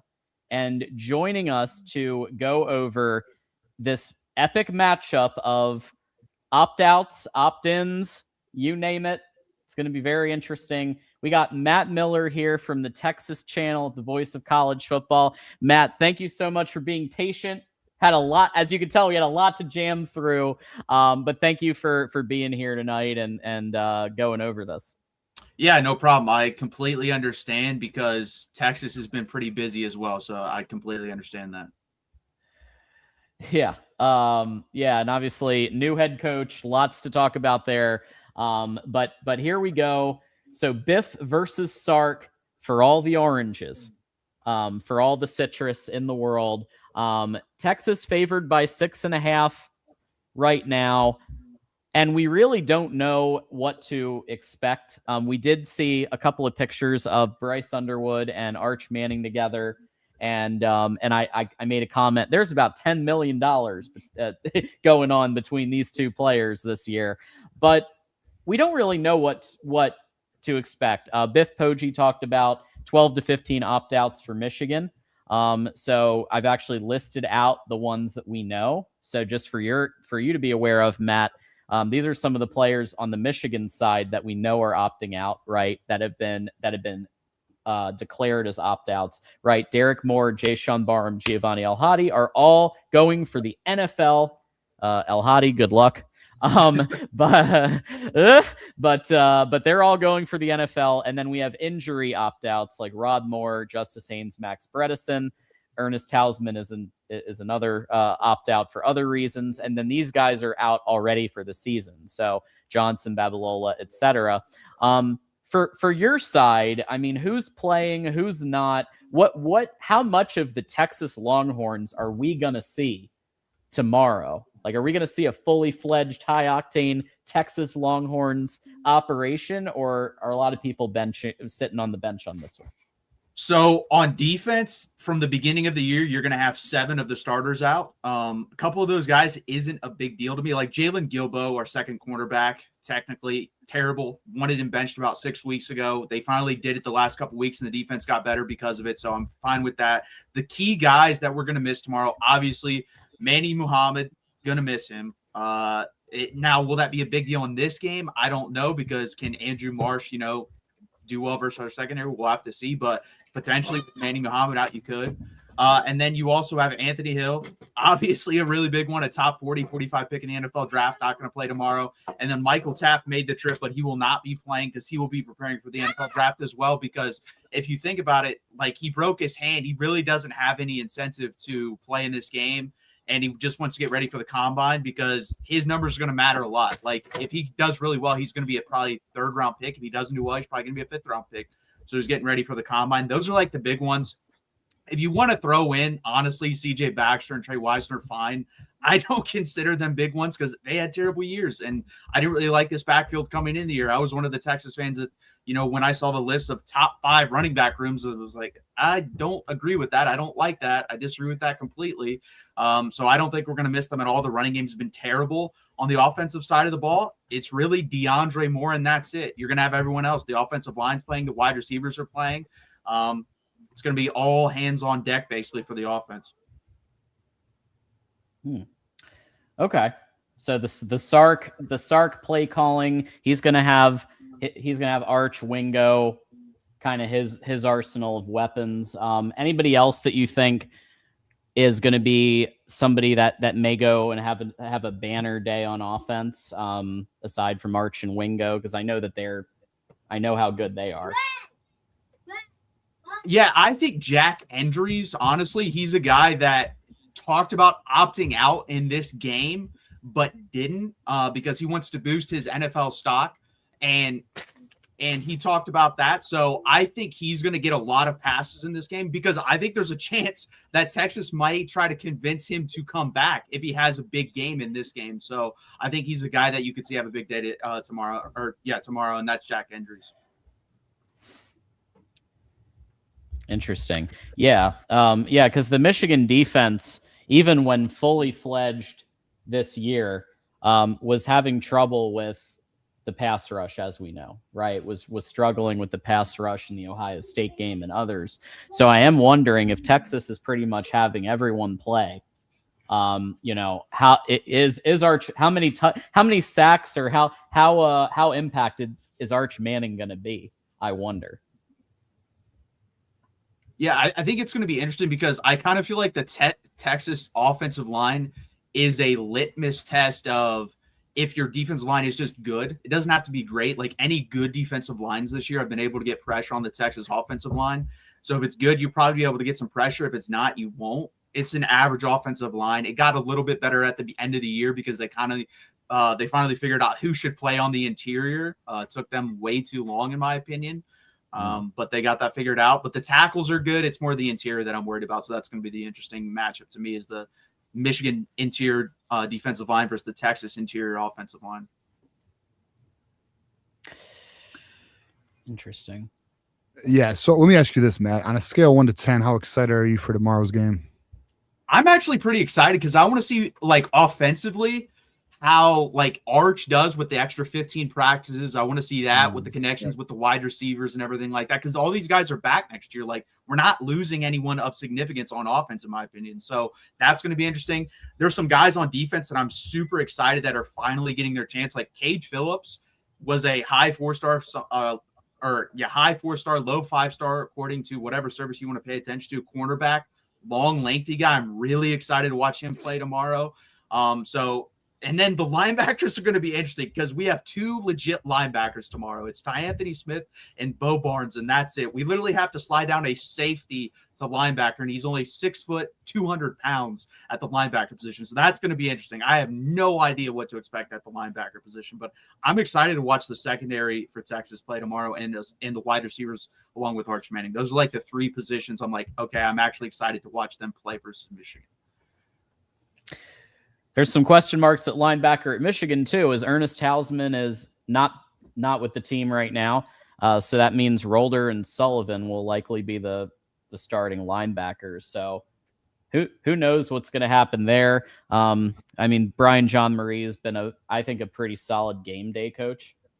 So same goes for us. I wonder with the matchup, what I'm most excited about, TJ, since you asked Matt, what I'm most excited about is really seeing what the offense can be without limitations. So Steve Casula was the play caller last year at the ReliaQuest Bowl against Alabama. And so he is going to be the play caller offensively here.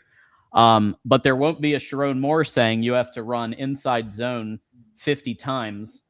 There's actually going to be the opportunity to show what an open offense looks like under Bryce Underwood. TJ, do you think Andrew Marsh may have himself a day in a situation where 11 personnel may be used a little bit more spread than Michigan was running at times this year? How open do you think this offense is going to be for Michigan? Because I think it could really be an opportunity to showcase some stuff. Really glad you brought that point up, because it was something I was thinking about, because we didn't really talk about too much why Andrew Marsh might be thinking about jumping in the portal. But one of the things that was the lack of play calling and route development within the offense was an issue for Andrew Marsh, even though he had a great year as a true freshman. But, he was a little upset with how the offense was called towards the end of the season. So I actually think Michigan's going to make a conscious effort to get him the ball. To be honest with you, I think there's going to be a conscious attempt to make sure he gets it. Plus, like, look, he got shut out in the Ohio State game. I mean, I think Michigan is very aware. Now, listen, Texas is very aware as well. Like, you got to probably bracket Andrew Marsh or shade coverage or something to him. But at the end of the day, I think Michigan will make a conscious effort. And I would be shocked if he had 0 receptions again. Yeah. And part of that, I think, was I think Patricia played at least a little bit of a role in that. Like, his ability to kind of make sure that Marsh was covered as much as possible.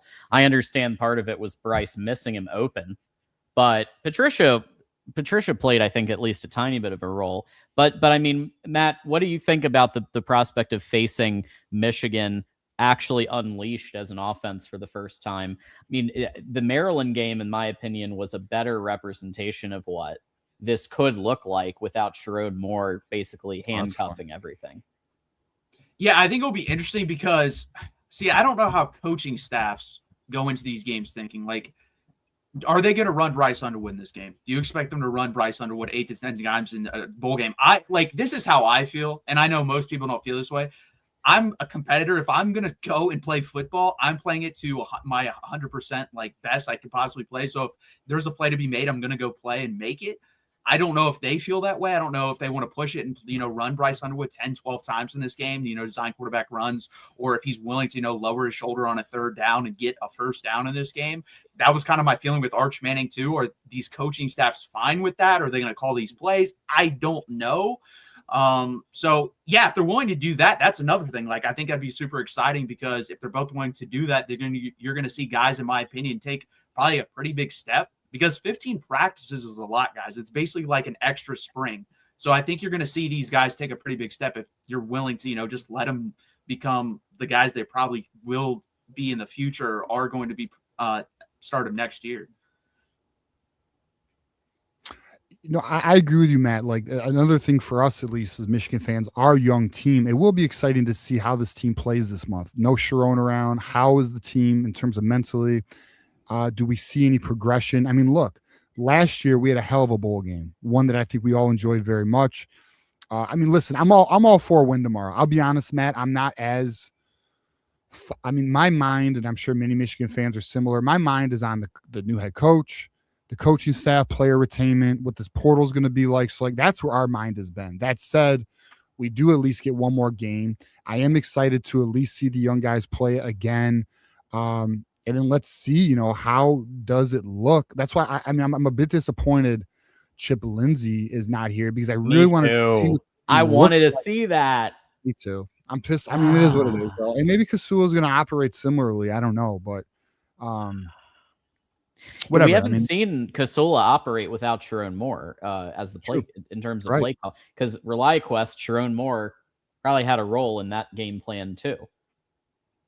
Hey, you guys don't have your offense coordinator. We don't have our defensive coordinator. So yeah, that's interesting. Yeah, it's interesting too. So, I mean, listen, I'll say this though. I'm freaking damn excited for a New Year's Eve ball game though. Like, I know it's not, listen, I know this isn't the playoffs. We both missed it. We'll probably both get there next year, maybe, hopefully. But, yeah, I mean, look, end of the day, we got one. Boys, here's something to also, let me just say this too. We need to appreciate tomorrow. No football till what, August or September? Yeah. I don't know how the calendar falls next year, but like it's the spring game, but yeah, this is it. We don't have a spring game. I don't think so. And we might actually, it's a good point. I don't know if Whittingham's going to want to run one. We'll see. Yeah, shit. We don't know. What did Utah do? What did Utah do? Find out. There better be a spring game. We just started our yearly tradition. We've only done it one time. It's more, yeah. It's they call it more of a scrimmage. Oh, fuck that. I hate that. Don't do that to me, Kyle. Let's see what happens. It was called the Forever Game. Yeah, there may be a decision. Like, again, it's 4 months away. There may be a decision not to do a full one, just because they're installing all new stuff, a whole new money. They raised it was a charity. It was a charity thing. That's cool. That is cool. Yeah, and maybe they'll do something like that again. But it was April 19th, 2025, which was the same day as ours. So at least the philosophy is on point in terms of date. Well, the point is, this is the last game, like you said, and I think that there's a lot to be excited about if you're a Michigan fan or a Texas fan, because you're going to get to see. Sark made the point in the press conference that this game may do better ratings than some of the actual playoff games because of the brand recognition of both of the schools playing. I mean, I'd be pretty shocked if it doesn't do better numbers than Oregon and Texas Tech at noon the next day. Or like the ones with like Tulane in it. I was gonna say, did you see the numbers with James Madison and Tulane versus the other bowl games? Like, it was a joke. Yeah. By the way, let's continue to push no more Group of Five in the playoffs. We're done. Yeah, I mean, listen, it should do great tomorrow, I would think. I'll say this though, I wish it was the Pop-Tart Bowl. Oh, I love the Pop-Tart Bowl. I think it's bullshit we're not allowed in the Pop-Tart Bowl. Yeah, that would have been fun, but I'm cool with did you see the Cheez-Its menu, by the way? Aren't there like 8 different flavors of Cheez-Its that were in the dispensers? Yeah, I saw they that. have the covered fried chicken, like breaded with Cheez-Its. That sounds wild. Is that a real menu at the game? Yeah, they let the players, I think, sample it. They have like a mac and Cheez-Its dog and stuff like that. Oh God, it sounds like death. All right, well, whatever works, go for it. No, but yeah, here it is. Like, oh yeah, I saw that. I can only think of 4 different flavors of Cheez-Its. You got the toasted, the hot, the white cheddar. There's like 8 or 9 in here. So, and I did see they were handing them out. They were actually handing out bags of Cheez-Its to the mission, because there was footage. I think it was Isaiah Hull footage of the players and the coaches coming in, and Ward Manuel coming in to Orlando, and they were handing out like bags of Cheez-Its and like swag and things. They're really getting into it over there. Who are some young guys? You asked me this, so I'll ask you. Like, who are some young guys on your team that haven't really gotten any run, maybe a little bit, but that you're excited to watch tomorrow? I mean, Jasper Parker, I'd like to see more of. I know that he got some run, but let's face it, he was kind of under the depth chart under some really all-time running backs. And even Kudsdal was kind of so I'd like to see Parker get some more run. Some of the freshmen on defense too, like Nathaniel Owosu-Boateng, Nate Marshall. Like, let's see them get some serious play in this game. They were recruited because they're immensely talented. They're Dominic top Nichols players. would be dope. Dominic Cole Sullivan Nichols. back from his injury would be dope. But I'll say this one player I'm very excited for because I know he was held back. Yeah, Browder would be good too. I know he was held back by Fillmore. Samaj, the Flame Morgan, is expected to play tomorrow. Yes, he is. Cannot wait, boys. And it's the one time I'm okay with it. It's the one time. Let him have. I agree. I would have zero issue with him playing tomorrow. Let him ball out. Hopefully he does well. I hope he does well too. Like, he's gonna get some tape on for your transfer opportunity at Central Michigan or wherever, but actually, he from the practice footage we've seen, he is being showcased at least somewhat, and we'll see how much that actually winds up being. But Samaj the Flame, one last ride as a Michigan Wolverine, probably. Yeah, I can't. I don't think he's going to be. No, real coach, I don't think is gonna keep him around. But we'll see. Knock on wood. You never know. Are there any things on like Texas that worry you guys that you say this will be a problem tomorrow? Wait, I'm sorry. Say again. I was reading the chat. They're clowning right now. What was that? Anything on like Texas that worries you guys for tomorrow? That who like a player or position group that could go off? Well, I'll just say this. Our boy Dre is in the chat. Shout out to Dre from Hailgate. But sweet. Hey Dre. He's like, he can't. He's like, I can't wait for this game to be over so we can get to business. I think a lot of us are similar. So you're like, is there anything we're worried about? Not. I mean, honestly, Matt, I'm just here for a good football game. Come on, man, lock in. We only get what 16. We're distracted. Most? Listen, man, we're as distracted as Shromore is on Instagram. All right, leave us the fuck alone. Right now. We're busy. We're busy. Hey, Texas is busy too, man. Cam Coleman might be coming. That's all I'm saying. Hey, you watch your mouth because we'll see if Michigan can fire a money cannon. I don't know. We'll find out. I don't know. I'm not saying we would go. I don't know. I don't know how realistic. I'm hoping the Ross Douglas rumors are true. So we need Oregon to lose, boys. We all need Oregon to lose because if we pull Ross Douglas, look out. We could be in for some alphas at wide receiver. He's actually a legit wide receiver coach. Or the one from Florida. Either one of them I love over the Bellamy or Simon options. Or Simon. My bad, not Simon. Simon or Simon. I don't fucking know. This makes complete sense. Miami. Yeah. It's always Miami. Those money cannons are real. That's not even like that's being reported right now. I've heard Texas, Texas A&M, LSU are like the main three that I've heard. Get this. A Texas, maybe you heard this, Matt. So a Texas school. So I'll tell you all what I heard. Oregon, LSU, and a Texas school. I don't know if it's A&M or Texas. It's not Tech. I know that. Have made contact with Underwood. Do you know if it's Tech? It would probably be A&M if you're unaware of it. Wouldn't you think? It would because I know Marcel Reed is getting a lot of looks of big offers, and which I don't understand. If I'm A&M, you can walk, brother. You're not that good. So, yeah, we'll see what they do about that. But yeah, I've heard reports that he's getting a lot of money. So we'll see what they do. Maybe they are reaching out to Underwood. Yeah, I'm not worried though. Not right now, at least. Yeah, I think once the coaching staff is revealed, which they're holding off on to give Biff Poggi's team that last day, and also the Utah squad that last day. But once that coaching staff is revealed, I feel like we're probably fine. There's going to be attrition. Davis Warren has announced that he is entering the transfer portal. So the Buckeye Slayer, Cancer Slayer, Alabama Slayer, we do wish him a lot of well at wherever he goes next for sure. And there will be more. There's no doubt. Yeah, I mean, okay. Sark, you said you watched the press conference, right, John? Like Sark talked about some that. Of it. Yeah. Like, by the way, that's how I know he's ready for the offseason too, because this man, the last two press conferences, has been fired the F up. When he fired Pete Kwiatkowski and his question about that, he was fired up. Today, he was fired up about what are these rules? Do we have any? The NCAA has no teeth.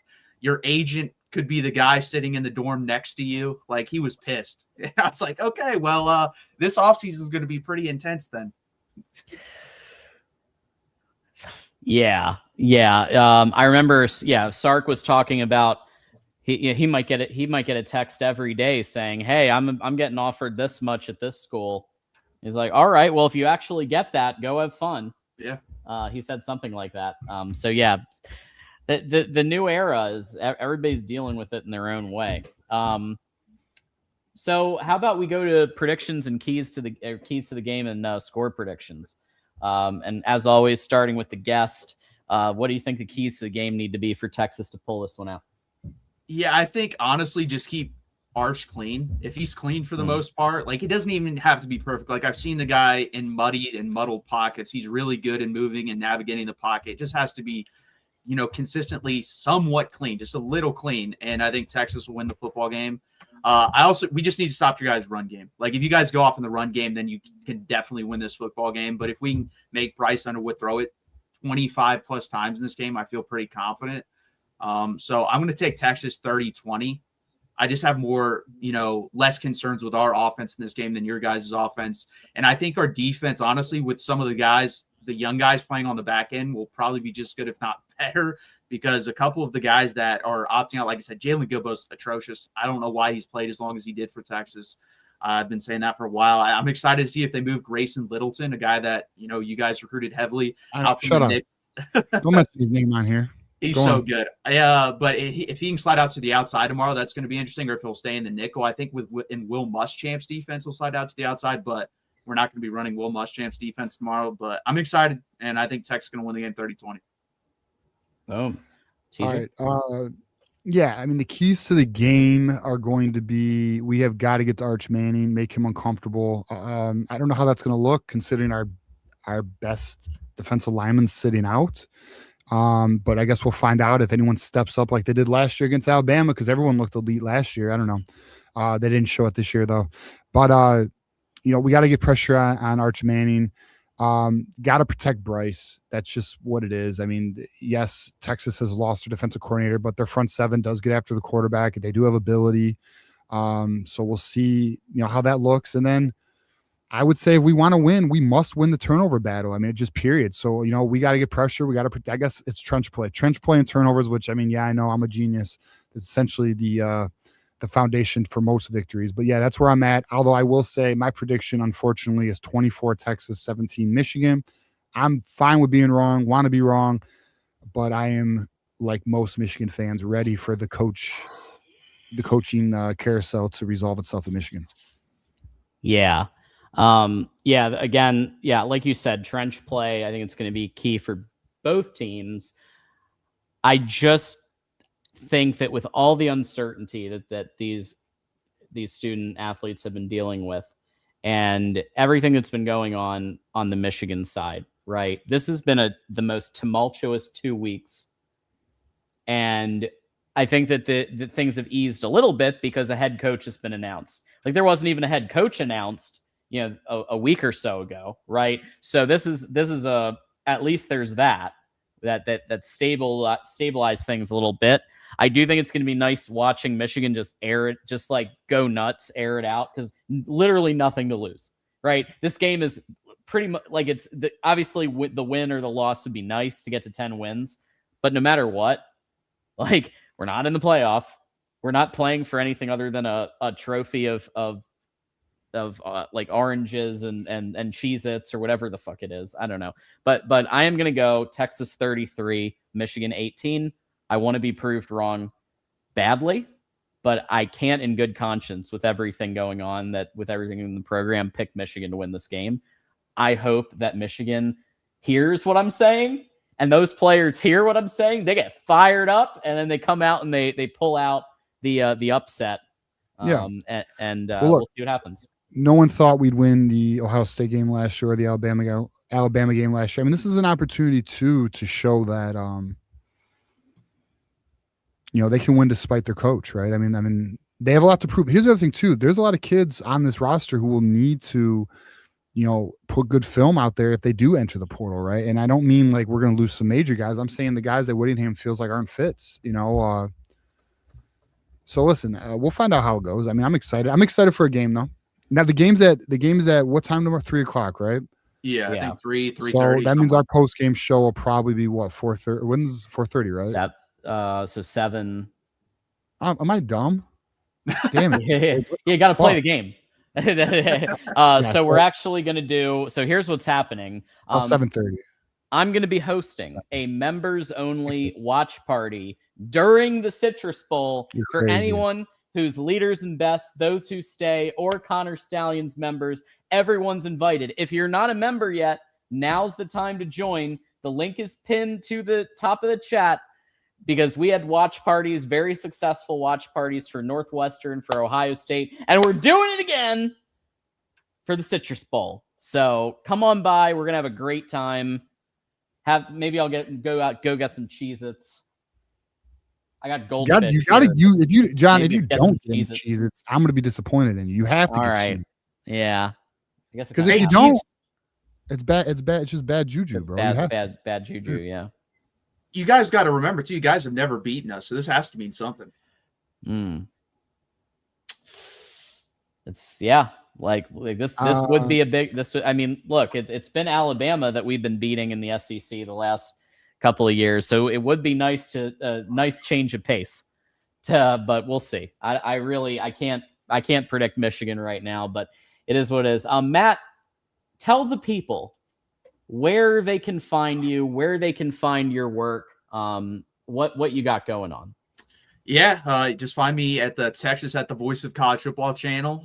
You can find me right there on X as well, and just talk sports 95% of the time. Like I said, I think it's going to be a super, super busy offseason for Texas.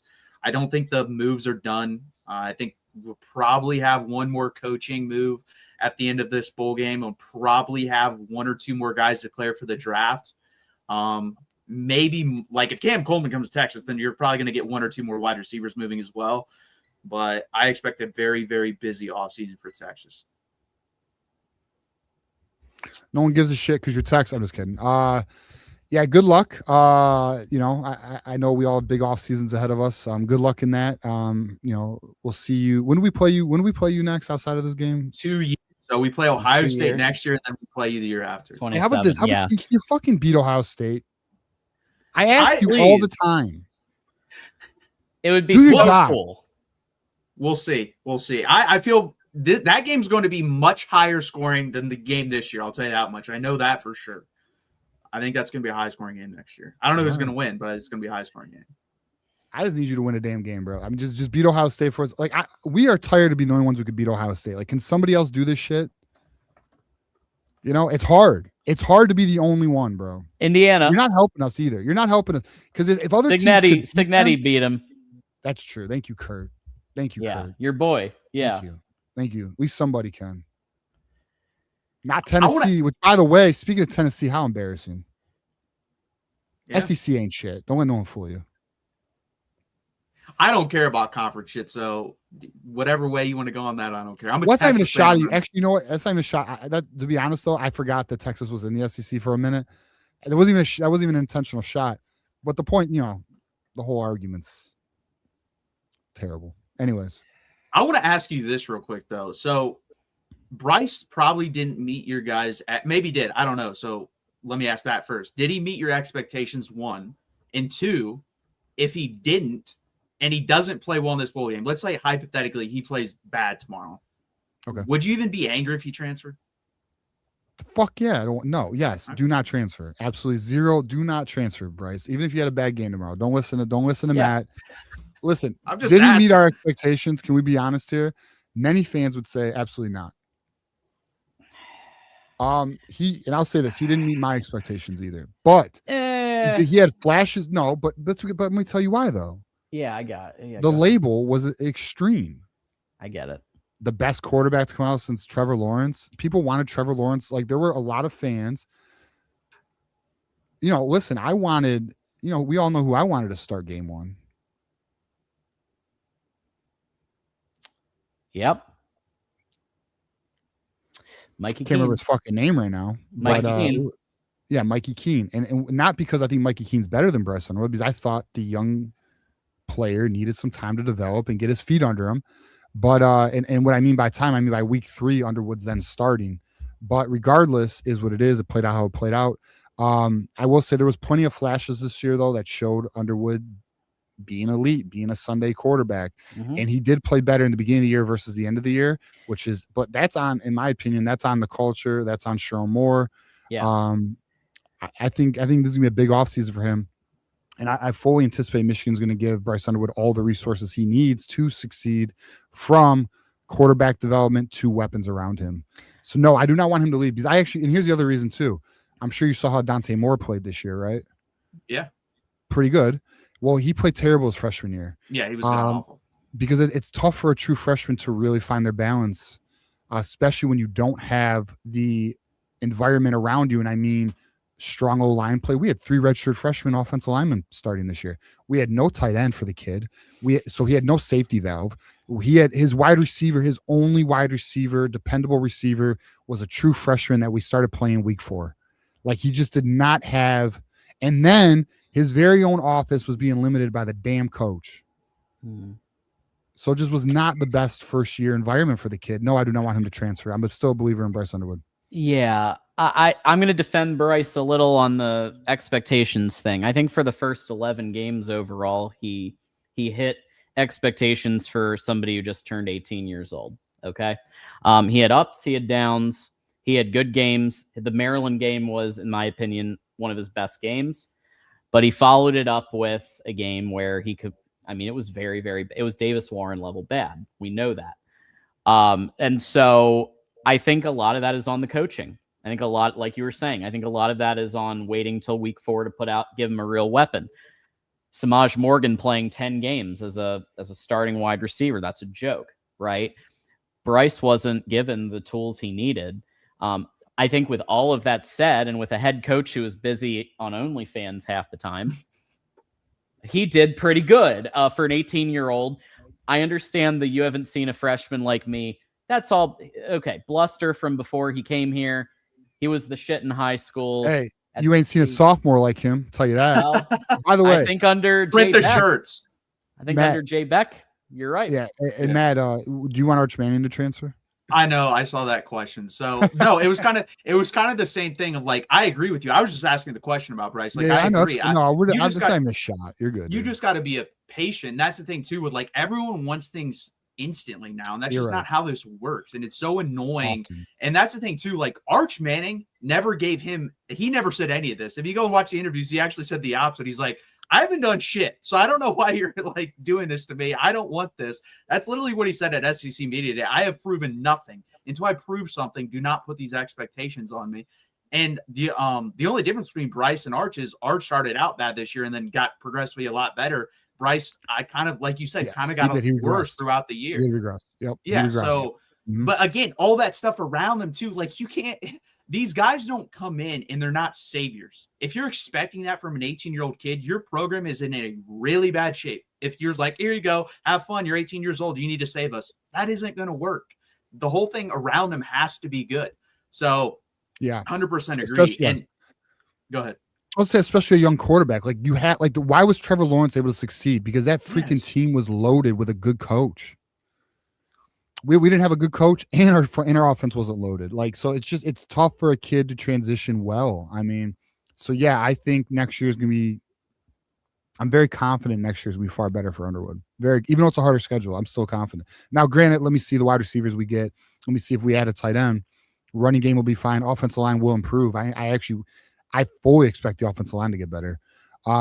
So yeah, we'll see. I'm optimistic though. All right, Matt, any final thoughts for us? No. And just the last thing on that point, like Vince Young, it took him 3 years. Like people forget that he wasn't good. Fair point.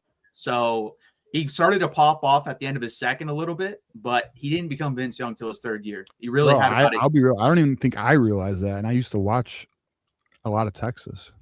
Yeah, he got benched his 1st year. Like he was not good. And they had to build like the right system around him and everything. And that's the thing. Like, you're right. Holy shit, dude. Yeah. 12 So- touchdowns with 11 interceptions, only a 59% completion percentage. His rushing was great though, so I guess that's kind of was the playmaker ability. But yeah, you're right. He wasn't. And that's the thing with Arch too, is people think everything else around at Texas is better. It's not. The offensive line was, up until recently, the past 5-6 weeks when they made the change, was the worst of the Sark era. It was terrible. Dude was getting his ass kicked and still hanging in there. Like, that's one thing I don't question about him. He's super tough and he's really good in the pocket. So he gained actually a lot of my respect, because a lot of the stuff around him this year was not good. Up until recently, the wide receivers couldn't catch. He has no running game. The running game's terrible. The offensive line wasn't very good. So, and a lot of that goes on Sark too. Like, I know I won't go on that diatribe, but Sark deserves a lot of blame on this year. All right, Matt. Well, we'll all be watching, and we'll see who's the cheesiest tomorrow, and we'll go from there. Yeah, thanks guys for having me. Yeah, if you don't win, you're really gonna let the SEC down. Just so you know. I know. Don't let it happen. Don't let it happen. Yeah, it's all up to you guys. Yeah, I mean, yeah, if Vandy loses to Iowa tomorrow before game. So far, the Big Ten's undefeated, right? Yeah, 6-0. Don't let it happen, Matt. I think we're not even, to be honest, we're not even worried about tomorrow. We're worried about our coaching staff. If we win tomorrow, shit, it's just a cherry, you know? Yeah. Hey, you'll get your first win versus us. There it is. Oh, man. There you go. There you go. All right, horns Matt. down, brother. All right, Matt. I'll be catching you tomorrow. Later.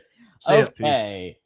With that said, let's we do have, thank you to all the generosity of everybody here. We do have a bunch more super chats and questions for us. So let's go ahead and start with John. Eric Weddle, NFL Hall of Fame safety, asked Whittingham, is there anything he can do? Current high school coach, his son is a 28 5-star safety and quarterback per Blue by 90. I heard about that. I don't know if you did, TJ. That was interesting. I saw that. Well, if you know, look, the 28 quarterback situation could be crazy. But I'll just say, I'm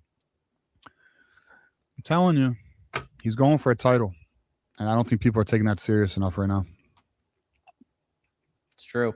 Lance reminding everybody, and I'll remind everybody as well, the link is pinned to the chat to become a member. This is it. Because if you're not a member by this time, by 3 p.m. Eastern tomorrow, you're missing out on the members only watch party. And we're all going to be here. We're all going to be chopping up. I do play-by-play. It's a great time. We have a great time. I do play-by-play. I do. It's fun. We have a good time. So GT, if the Pop-Tart Bowl isn't played in heaven, do I still have to go?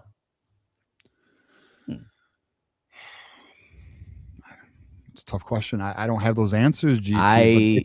But my question is, why is it not played? It seems heavenly. I think it fits. Who doesn't like Pop-Tarts, and who doesn't like football? Only as long as only evil people. Only evil people. As long as the trophy is brown sugar cinnamon, I'm good. Like, as long as that's the case. Listen, I'm a brown sugar cinnamon guy as well, but there are some other good Pop-Tarts. Sure, s'mores. There really are. I had my chocolate chip phase. I had my berry phase. I even used to like the blueberry. It was a good Pop-Tart. Never liked the strawberry though. Wasn't a fan. Courtney likes the wild berry.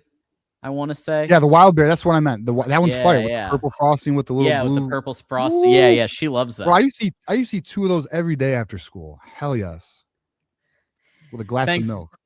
Thanks, Moose, for also mentioning and popping the link right here. Appreciate you, Moose and Lance and everybody, all the mods. And we are going to need probably a couple more mods. So if anybody would like to step up and be a mod, DM me, and we'll talk, and we'll see if we can make that happen. A couple more would be great to go into the off season. GT, that we did that one. So T Hambone, is Whittingham bringing recruits Kelvin Obote and Salisi Moa with him? So Moa, we were just talking about earlier in the show as a potential. Yeah, I think Moa is something to monitor. I'm not saying it's likely or probable. I'm saying that his comments are interesting.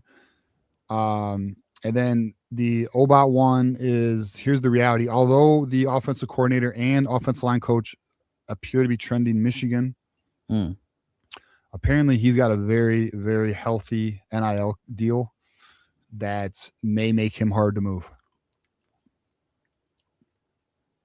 Fair. Andrew, I want us to go after Wyatt Young, the North Texas wide receiver. Okay, let's check out. Yeah, I don't know a lot about Wyatt Young. Can't say I watched a lot of North Texas. I will say I know a lot of people love their offense. Third in the country at 1,264 He's an exciting white. That's nice. 7. Yeah, I mean, shit, his production's good. I will say this though, given his body size, we may already have that type of player. Can't say I'm opposed to it. I'd have to watch some of his film, but I don't know what Michigan's plans are with the wide receiver position. We'll see. I anticipate them adding some, so we'll go from there. Mr. Act Like It with the 10. How come no other U of M coaches have been mentioned as retained? So far, only Alford. Yeah. Anyone heard anything? The names, listen, Tony's been official. Listen, because here's why. Tony's, one, that's telling, isn't it? Mm-hmm. What does that tell you? It tells you he's currently working, trying to figure out who his staff is. So the other names that are being considered are Ron Bellamy, but we are aware that there are now 3 other potential options. Yeah. You have Micah Simone. You have Ross Douglas of Oregon, and then there's Gonzalez of Florida. That name's also been thrown around. So Ross Douglas would be my pick. That would be amazing. I'm fine with either Gonzalez or Douglas. Either one would be epic for me. And then for defensive line, you have Louis Esposito, which I think is a potential, but there's also Louis Powell. Now there's also potential that they split. And then we just got a super chat that is related. The one that I feel second most, I think Kerry Combs is going to be. I think he's a lock. Yeah, I think he's coming back. Urban Meyer, especially with the Urban Meyer Witt connection. And what's funny is one of our chatters said that the Urban Meyer influence is being overrated. I don't think so. I really don't. No. I don't. I think he's going to be a silent assistant, like a silent. I think they talk. I think they talk a lot. So no, I don't. I don't think it's overrated at all. Austin, I don't think too. Yeah, go ahead. A lot of people don't know this, but Urban Meyer when he was at Utah, in his contract there was 3 schools that he would go to or there'd be no buyout. Name them, John. Yep. Notre Dame, Michigan, Ohio State. That's right. So I'm just saying. Urban Meyer doesn't hate Michigan. He says he respects Michigan. We know he's a Buckeye. And I do think the week of the game he will be hands off, of course, but I do think he'll have more influence than people realize. Austin has a good question here. When do you expect them to announce these coaches? So I expect the coaches to be announced after the bowl game. So I think things are going to get teams have a bowl game tomorrow. I think things are going to leak very hard after these games tomorrow. And then things, January 1st, it'll probably move quick, very quick, to be honest with you, because we have a portal coming. Yep. Yeah, I think it's going to happen really fast because of the portal opening up on the 2nd. So Ari Daddy, member for 4 months. Thank you for that. I'm going to make a Here's the Thing, John shirt. So is that one of, I guess the TJ says Here's the Thing, John, a lot. So we'll pop that on a shirt right next to Spread and Smash. That's hilarious. Love it. Michigander is predicting a Michigan win. So 27-24, Wink wants his lick back before he retires. We will have 10 starters on offense playing. Texas defense doesn't scare me. Go Blue. I love the optimism. I hope you're right. It pained me to say 33-18 Texas. I didn't want to say that. You know what's funny? What's that? Is if we win, we get to 10 wins. That'd be great. That'd be amazing. I'll take it. 10 wins in a year, you lose your coach. That's crazy. Yeah. Well, he went for other reasons. Let's be real about that. I mean, performance was not. Yeah, because we know damn well Ward wasn't going to fire him. Nope. Just like Juwan Howard, he needed to be forced out. Isn't that crazy, nope. Ward? Ward's such a good AD. He had to get in some trouble and then get arrested. He was arrested by Washtenaw County. For Ward to fire you, you have to either get into legal trouble or hit a staff member. Yeah. And that's after you hit a coach on national television. You get a do-over after that. No. So It's how crazy. about that? Go Crazy. Blue with the 5. Did anyone see the 5-star show on Paramount when Bryce said they were not prepared for the Oklahoma game? No, I actually want to watch that. Is that on already? Is that already out? Because I want to check that out. I want to check that. Because I'd be really surprised. If true, let me just say this right now. If true, what the fuck, man? I mean, I'll tell you this right now. I believe you because it adds up to everything else we've heard. I've not seen this though, so I'll wait until I see it. But wild. We're not prepared. We're not prepared. Like, it's disgusting. Yeah. I mean, I believe it based on what we saw. But you'd think that Sharon Moore would want to be prepared, especially for that game, given that it's his alma mater. We were even told, like, this game means a lot to Sharon Moore and that they're prepping hard. And it just, to hear this, it was just... He was busy. He was a little busy. He was busy. A little busy with those. Listen. He had a girl outside of his office. He's in his office on Instagram. What do you There's only so much time in the day, John. Yeah. And then we already addressed this one, but do we keep Gary Combs? I think Gary Combs does stay. I think he does stay. And then because we've not heard any special teams coordinator names. No, I think he stays. Gary Combs, I think he stays. Mikey with the 5 and the SpongeBob avatar. Can you guys give my wife Graciela a shout out? She's a Florida Gator. Well, choice of college football team, I don't know, but we will give her a shout out, of course, Mikey. Graciela, shout out, Happy New Year. And go Blue. All of that good stuff. And go Blue. All right. That does it for the super chats for now. So we do want to remind everybody about tomorrow.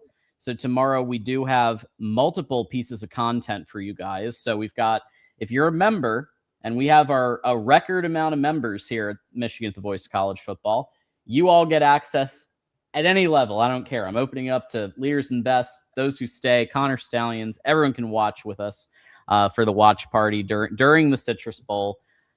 And then TJ and I will we'll give our takes, we'll take super chats, and then we'll take your calls for Michigan Postgame Live after the Citrus Bowl. Anything I'm missing there, TJ, or is that for the rest of the week? That's it. Yeah, because we got a post game tomorrow. We'll likely take some calls. No, that's the call-in show. It's all wrapped into one. Plus, like New Year's Day, we're gonna be watching bowl games, doing So yeah, no call-in show Thursday. But but listen, we are always available if there's breaking news or anything that needs our attention that we need to talk about. We're here for it. So. It's possible. You never know over the weekend. There could be a surprise show. But the next show would be, after postgame, would be Tuesday, 8 p.m., Michigan Wolverines Live. Boom. All right. Well, with that said, let's go ahead and call it a night. Let me check if Mark is going right now on the main channel because I know he's been out. So it looks like no. So definitely keep it tuned for us. If you're a member, tune in at 3 Eastern, and we'll be hanging all through the Citrus Bowl together, and then we'll do post-game live. And until next time, we want to thank everybody who hit the like button, who subscribed today, who super chatted any amount, who became a member, who renewed their membership, who just watched the show. Love it. Thank you. Yeah, appreciate all y'all. Appreciate anyone who's new. Just found us this month or found us the last few months. Appreciate that. Let's enjoy the ride. We're on this journey together. That's the one thing. I think that's one of the things that separates us as fans, not media members. We are on this journey with you, and we're excited, man. 2026, honestly, should be a good year, boys. It should be a good year. I'm excited, but we got to let it happen. A lot of it is just smoke and words. Let's see how Whittingham puts his staff together, and then let's get ready for tomorrow's game. And then let's hope Michigan knocks out of the park with the portal. There it is. All right, folks. Until next time, TJ_Ronin at John Diadamo on X. Happy New Year's to everybody. Dre, thank you for being here. Everybody's here. Go Blue. Happy New Year's. Any final thoughts, TJ? Yeah, our chat is absolutely wild. Yes. Like I was watching it all show. Insane. Do appreciate you guys. Never change. Never change. But final. Hey, you know what? Fuck Ohio, bro. Fuck Ohio and Texas. Beat Texas tomorrow. Horns Beat down. Texas. Horns down. Let's go. All right, y'all. Go blue, and we'll see you tomorrow. Go blue. College football is even more exciting when you've got some action on the line, and the games are even better when you're cashing in. And the Voice of College Football is the place to be to get the greatest value. Start with my picks. 75% against the money line, 58% against the spread, and I've got a 40-plus year track record. 11-0 in the college football playoff for me last year against the money line, 8-3 against the spread. And I'm just the warm-up act. Steve Merrill of Wager Talk is our ace in the hole, show stopper. 7 years with the Voice of College Football, over 30 years in the industry. Steve gives us analysis on all the big games, but you can't miss Steve's weekly under-the-radar pick. 28-12 against the spread the last 3 years. You also get picks from some of our top analysts here at the Voice of College Football, including Corey Bratta, Matt Zemek, and Steve Dace. Check out those numbers. Become a YouTube or Patreon member for just $99 per month. Go to the main channel on YouTube, click join, and then select a betting tier. Do the same thing on Patreon. Make 2025 a winner now.